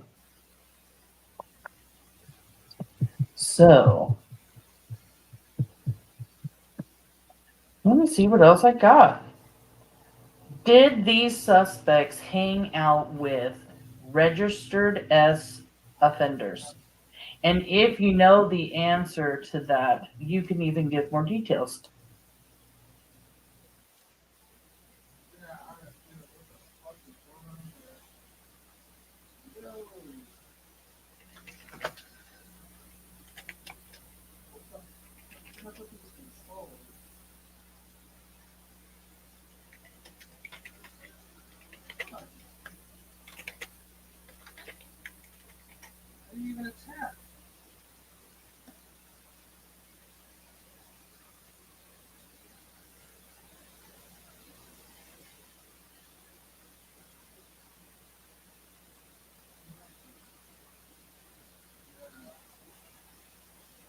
Yeah, yes, they did. And Carson Sparky he was a next door neighbor. His wife also was. It's in the state of Oregon, Washington. They had to register in Idaho. And then you have Caesar Dorado. Dorothy? Yes, I think it was Dorothy. Um, Caesar Dorado, who is now in prison for doing god awful things to a child under the age of 14. Um, yeah, I mean, why are you hanging around so many registered S offenders, and then you have, Stacey Wondra talking about human trafficking, and then you have Adrian Lucian, you know, there's rumors, I should say. We don't know if they're true or not. I can't verify it, but he does some also really crazy stuff online. If you ever stalk him or his profiles, you can see that it's not just the DRUG trafficking it seems like he's into. And I'm purely speculating here, but take a look for yourself. Yeah. Opal says birds of a feather. That's so true. Yeah. Well, I don't have any more questions. So, Kalia, if you have any more questions, like you can Hmm. you can think of that you want to throw up, I'm done with questions. I just there was one thing that I wanted to talk about because I heard this information. I'm pretty sure it's verified information. So I'll ask the question, does anybody know what lake all four suspects went to on July 29th and 30th? This is just a few days after Michael comes up missing. All four suspects at a particular lake on the 29th and 30th. I don't know them. I wouldn't know. Let me just throw this up here.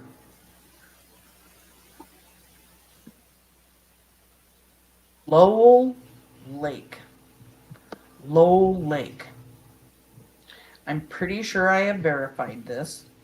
I'm not going to give up my source on this one because it hasn't been talked about by anybody and not very many. I don't even know if anybody even knows about this. Lake Lowell.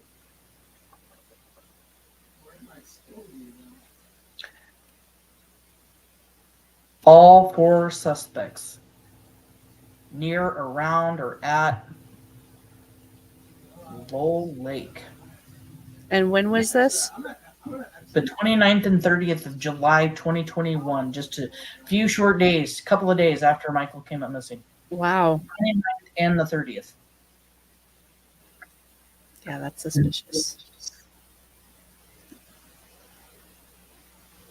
Stacey said Lake Lowell in his interview with Brooks. Boom, there it is. See, I knew I heard this.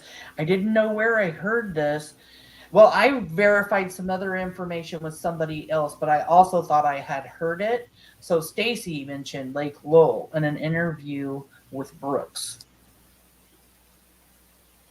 Yes, he did. Yes, he did. Kelly saying yes, AB. So Lake Lowell. Why are 4 suspects at Lake after the Right. disappearance? And you want to know what else I noticed of their timeline? Hmm. Why does Stacy and Sarah, Adrian, and Brandon make sure they're not at this house after Michael comes up missing? They're constantly gone. Just right after he comes up missing. They're running around doing all kinds of stuff. They're never home. Law enforcement comes and knocks on the door. Not home. I believe that's the 30th. Not home. Ain't it weird? Yeah, They're it never is. home. I've never been there. It's by Nampa. Okay. I actually looked at the pictures and stuff, but never paid attention to where it was located. Sammy, so why does Stacy claim they went before his abduction if they went after? I don't think that they went before. That picture of Garado, I think that picture's from a couple months prior when they say they go fishing. I don't think that was the day after. I think that was a couple of months prior because in the bottom of that picture, there's actually a date. I don't have that picture on me to actually check, but I'm pretty sure there's a date and it's a couple months prior. Did they go fishing without fishing poles like the Wills? Yeah, right. You guys make up some amazing points here. I love Right. it. Okay, now I want to go there and see that lake. Getting rid of stuff, Halo Art says. Connie agrees with her. Fishing with Sarah all dressed up. Yeah, I'm not going to stick up for Sarah, but I'm just saying I'm a pretty fishing girl when I go fishing. When I go salmon fishing and stuff, sometimes I like do my makeup and put on my hat and stuff. Don't make fun of me, y'all. I just like being a pretty girl on the sandy beach when I'm sandy fishing, when I'm salmon Hey, fishing. there's nothing wrong with that. Do you come up with any questions? Do you guys have any questions? I'll even let my members ask questions and we can answer some if you guys want to do it that way. Yeah, true. Right. I tried to come up with like some of the hardest. Halo Art is laughing at me about wanting to be dressed up on the beach. I'm going to the beach this next weekend. We're going to be celebrating our 30th wedding anniversary this weekend. It's Oh, that's on awesome. it's on the 6th of May, but we're going over the weekend. I can't wait to get out of Dodge. AV says, I put on foundation when I go outside because my foundation has sunscreen, allegedly. You know what? This is funny. So I have like this oilable lay cream that I buy that has sunscreen. And I used it last summer for about 2 weeks. No, yeah, about 2 weeks when I was outside gardening. I was getting burnt to shit. And I couldn't figure out why my face kept burning doing my gardening and stuff outside. And it was this oil of Olay that was supposed to have sunscreen in it. I stopped using it and I stopped getting burnt all over my face. And I looked on the back and there was like all kinds of these different oils and stuff. So, yeah. Foundation outside. Congratulations on the anniversary. Thank you. Thank you very much. Yeah, it's hard work. So that's true. Congratulations. It's been a very good 30 years, I must say. I love my husband. We don't argue. We don't fight. We don't do none of that. We just, Rock solid. I love it. Lucky. I was raised down south and you do what you got to do to make things work, even when it gets a little rough. We've had a few rough, but not anything major. We just, love each other. We love our kids, our family. That's what we're kind of all about here. Thank you guys. Yeah, you had a lot of good questions. I couldn't even think of any that you hadn't covered. You had some good ones. Oh my goodness. Connie just celebrated 45 years. Well, that is incredible. I hope to make it there one day. Well, you guys are high school sweethearts, and I think that's just sweet. I love that. My youngest daughter that just got married is a high school sweetheart. They have been together almost 10 years. and then they finally tied the knot. So I mean, maybe it's That's even more than sweet. 10 years. Don't quote me on that one, but yeah, I like the high school sweetheart thing. Matter of fact, if he would have just been my high school sweetheart, I wouldn't have had all the other stuff going on in between, and I could have just I know, right? be sitting here looking at 40 or 50. Thank you, Sherry. Thank you so much. Oh my gosh, Sherry Old's parents just celebrated 66. Wow. That is incredible. I got something for the parents. Because I love that number. 66.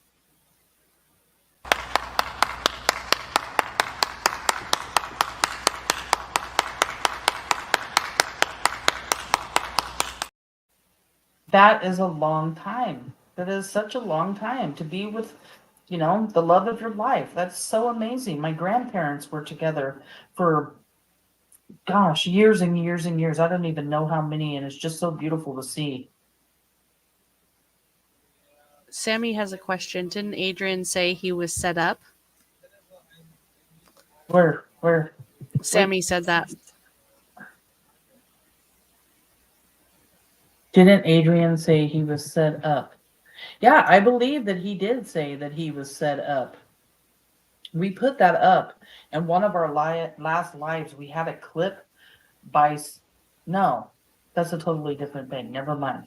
But yeah, Adrian is constantly going around. I thought you were asking something else, but he's constantly going around saying that he was set up, saying that people tried to hurt him, KILL him, and stuff like that. He's always talking like that. Mm-hmm. Deflection. Yeah. Question is why would he be set up, and who would set him up? We can just sit here and BS, but I'm actually starting to wonder whether or not Brandon's the mastermind in all of this. If you look at the four of them, Brandon and Adrian are kind of alike when it comes to their tech savvy stuff, their lifestyles, the people that they know. Is Brandon the one that brings Adrian in? And then it's mentioned human trafficking. So I'm just saying, was this idea of money? And then you have Stacey Wondra saying that Sarah brought a kid on her hip in, talking about how she needed money. Yeah. I don't know. But I just really think that Brandon and Adrian's lifestyle is very, very similar. And I don't believe that Adrian came from behind a damn garbage can. Give me a break. No. Okay, this guy's traveling all over the country, okay, you guys? Everywhere. He goes everywhere all the time. He's constantly moving around and traveling. Why would he be behind a garbage can? Yeah. When he has a baby mama that lives nearby. He has connections in several states. I Well, mean, I believe he's on Oh. the run right now. Doesn't he? He still could have a warrant for his arrest in Maryland, I believe it's Maryland. Yeah, right outside of Washington, D.C. He has a warrant. And we don't know if he's in Washington, D.C., if he's in Ohio. We have no clue. He could be anywhere. Halo's got to go to shut down Kitties. Thank you for being here. Thank you for being a mod tonight. I appreciate you. I'm going to leave you up as a mod. Thank you so much for all your help. It was nice to meet you. Thank you, Halo. Yeah. I've been friends with her for a long time now on Facebook. She follows a lot of the stuff that we do. She's just quiet. Yeah, I just am finding a lot of similarities. He does know people. Adrian knows people locally. So it just doesn't make sense to me that he would be staying behind a garbage can. And I don't know. Did Brandon and him know each other? Did Brandon get a hold of him and call him in? I don't know.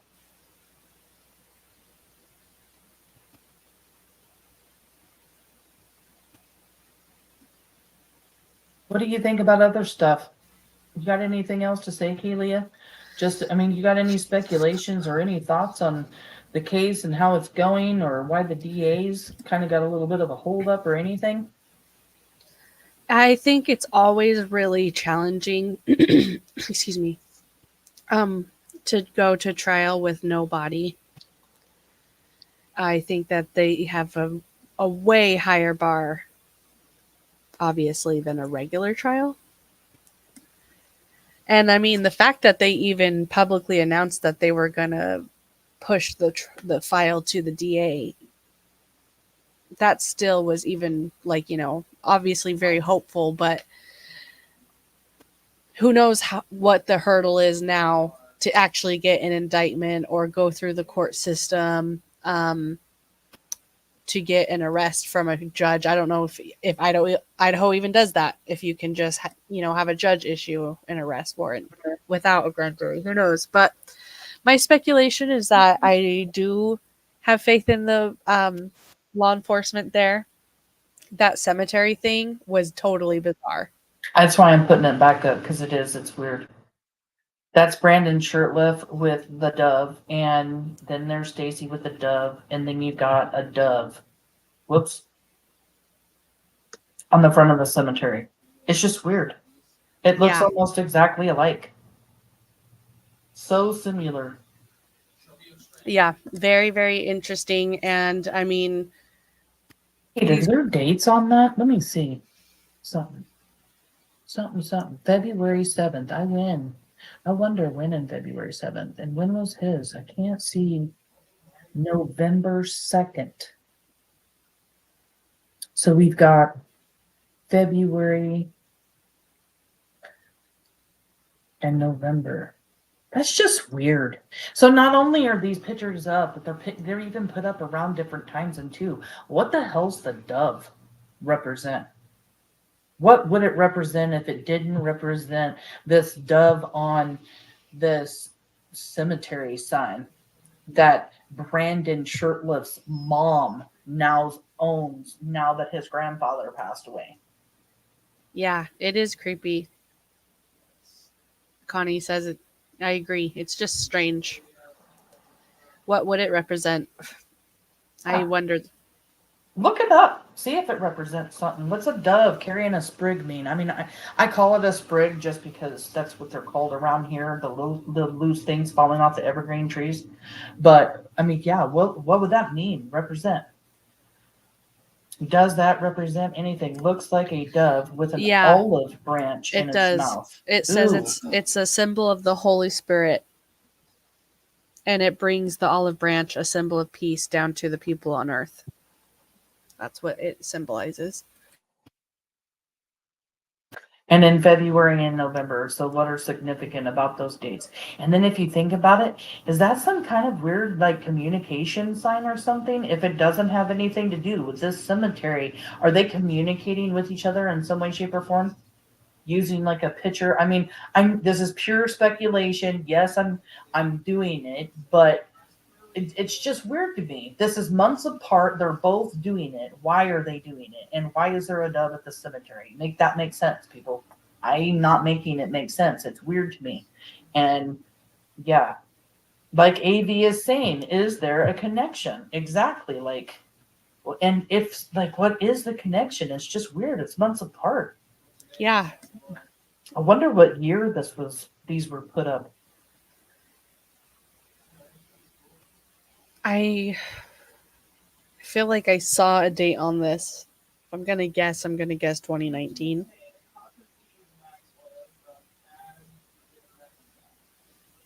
No, Wist. Do not believe that it's been searched. Thank you, Connie. Yeah, it's just kind of odd to me that they're both putting it up. They're not putting it up at the same time. Because if you think about it like this, like, did they have a friend that maybe passed away, or did something happen in their lives that would make them want to put this dove in now we know olive branch up, but they're not even doing it at the same time. So that can't be what it is, right? Months apart. I don't know. It's just really strange. It is. I wouldn't put it past criminals to like talk to each other in a weird way like that, like symbols, but yeah, well, it's really weird because I mean, Brandon Shirtliff uses numbers and like weird stuff all the time on all his stuff. It's weird. My thoughts first buried at Stacey's house, then taken by Brandon and hid at his mom's to bury when he dug for his grandfather. That's a very good theory. Very good theory. West, no, they need a warrant. Oh, I didn't know they need a warrant. Yeah, they would need a Yeah, and how do you probable explain cause. to a judge? Yeah, how do you explain to a judge that you're looking for what you're looking for? Because I'm not going to talk about it. I think it's rude. How are you going to look for that where there's probably hundreds of them laying around in there?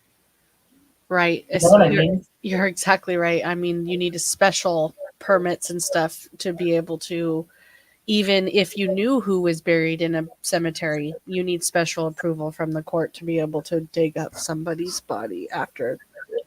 Does anybody know when Brandon's grandfather's funeral was? I know Brandon dug the hole, but I don't know when the funeral was. When was his grandfather buried? I was going to message you that information today and have you look that up for me today, Kaylee, and I ran out of time. I'm in the middle of putting together a live for tonight, putting together a live for Thursday night, my husband's birthday tomorrow, packing for our vacation, and yeah, it's just been a lot of stuff. His grandfather was buried on October 9th. Oh, on October 9th? See, I just heard that it was around the 20th something. And that's why I was just like, I don't know, but 9th, see, on the 9th, Stacey Wondra and Sarah, they're still gone. They're still gone on their little trip to go pick up a dog, apparently. So, could this have been when he moved? Michael. Yeah, right. And yeah, Brandon did dig it. He used one of his dad's excavators that was at Brandon's sister's house.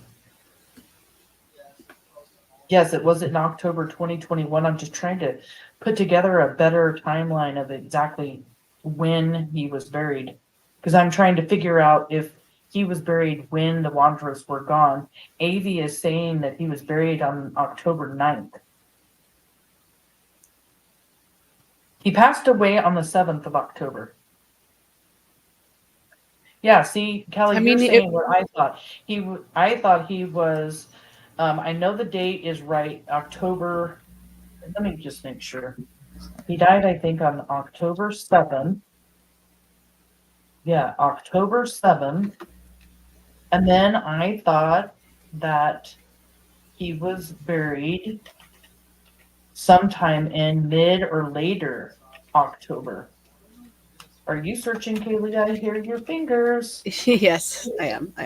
I What know is? you are. What's his name? Do you guys Jim. know what? Oh, there we go. Jim Locks. There we go. Yep, that's right. I couldn't remember the last one.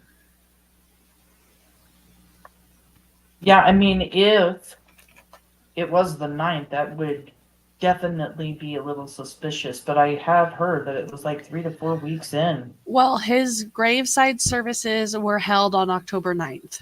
And it honestly, it makes sense that they would do it sooner than later because he believed in green and his body wouldn't have lasted that long without like fluids and embalming and intervention. It would have been against everything he was, stood for in life.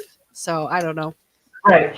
Avi, I'm remembering what happened when me and Kaylee looked into this earlier, like I said, when we first started the Michael Vaughan case, we actually thought the 9th too, but it's his ceremony that ends up being on the 9th. But I'm pretty sure he's not buried, I want to say, until after the 2nd week, maybe even end of the 3rd week of October. Because we did a lot of researching stuff, and I remember somebody saying, no, those dates are wrong. I got like several different emails giving me correct information. I just don't know where they're at right now. Who knows? Why We'll does post it Stacey once we still know. think that he was in the yard? I don't think Stacey was in jail, and Michael could have been moved without his knowledge while he was in jail by somebody, and he was just trying to get like time off of his sentence and stuff. So um, he told them where he thought he was, and when they went there, he wasn't there anymore. Well, I thought maybe that the cops had 2 plus 2 together. It's suspicious to say the least a cemetery in the family. Exactly. It is. It's just a little suspicious. 100%. Who dug the hole in Sarah's yard?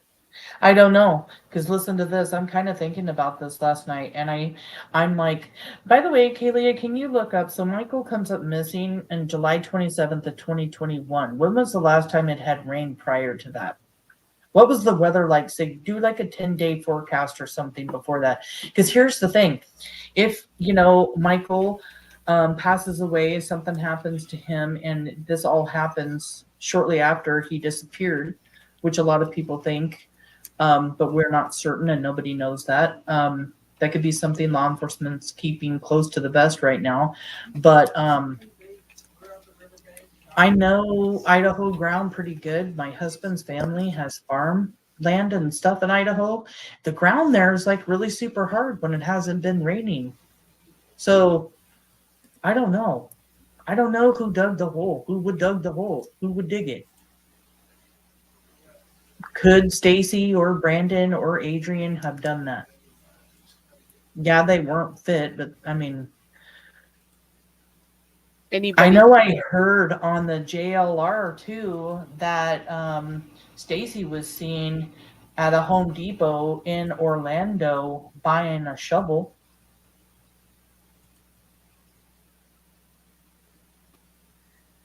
It looks like before that. Avi's going to try to find the information and send it to me about the grandfather was buried on the night. I believe his grandfather was buried on the night. She's going to look into it. Thank you. Thank you for looking into that. Yeah, I remember that the ceremony was the night. I just don't know if he was buried on the night. It looks like for the month before, there was no precipitation. It didn't rain. Like all July? Pretty much. I mean, it doesn't say, it says 0 precipitation. Did it rain shortly after he passed away or within a week or so after at all? Let's see. I mean, how the hell are you going to... I hate talking about this. How are you going to dig a hole if the ground's hard? If you can't, You want to know something? It did rain shortly after. It rained on August 1st. In Fruitland. Yep. How hard was it? It says, let's see here.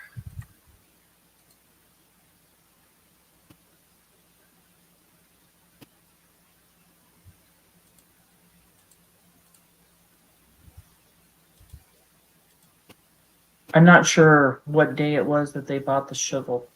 August 1st was a Sunday, and it was 0.59 inches, so a half inch. That's a good amount of rain. Kelly, I think that's when Kelly was on fire. When was Kelly on fire? What are you saying, love? I'm not understanding what you're saying.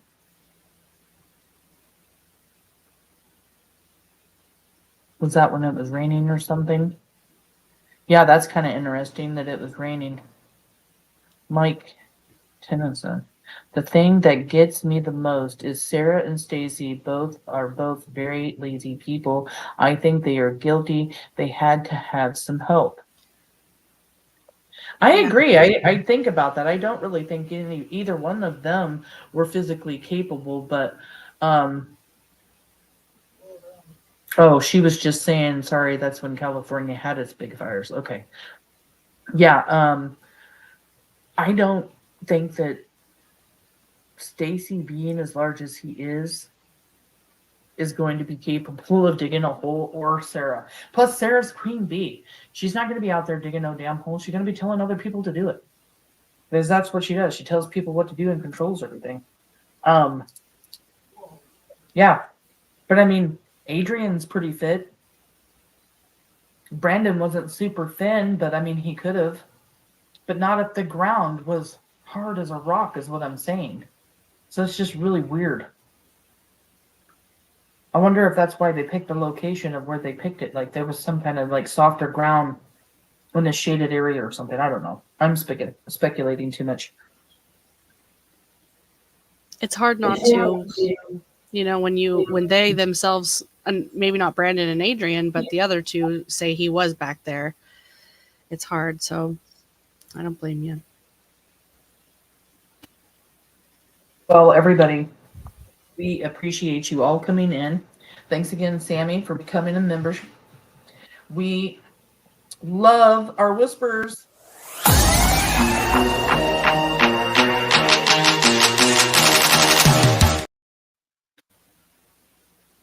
If you want to become a member, go over to our channel and hit join. We've got 2 different levels. That's it. Whisperer, Screamer. You can choose whichever one you want. Hit the like button on your way out. Thank you guys for all being here. Thank you for answering questions and supporting us always. We really appreciate it.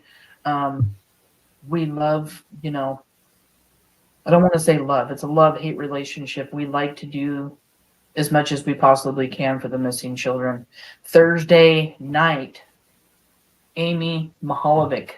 We're going to talk about it. She came up missing, and we're going to go over her entire story. I don't want to give too many details. It's an old story, but we're going to talk about it because the suspects, the people of interest, have never been caught. It's going to be a 2-parter. We're going to tell the story, and then we're going to have another live next month talking about the actual persons of interest that they've been able to come up with in the past 34 years. This is a 34-year-old case, and it's just devastating what happened to her and her family.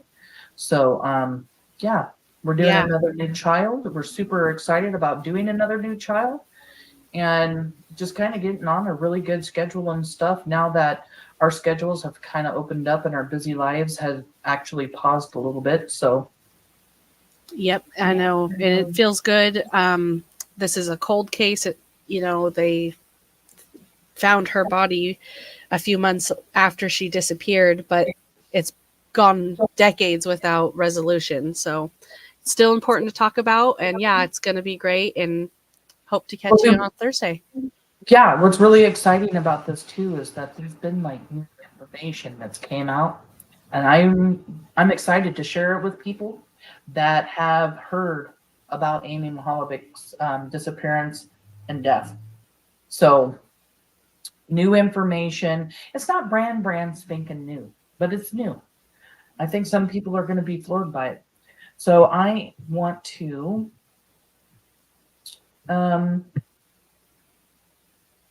we're going to play a monkey video. Send some prayers out to Monkey and his parents, his family, brothers, or his brother and sisters. Send your love to Papa. Just send your love, They are hurting. They need answers. They need justice. So, Kaylee, thank you always for being here, for being my partner, for always coming up with great information and just having, doing these lives and stuff together is amazing. I love that we work together and do this together. Me too. Thank you. Yeah. So tomorrow's my husband's birthday. Oh my gosh, I also have a house inspection this week. I've got to clean house, get ready for a birthday party, and pack tomorrow. So that's what I'm doing, guys. Yeah, you got your work cut out for you. Right? All right, everybody. Have a good night. We'll see everybody Thursday.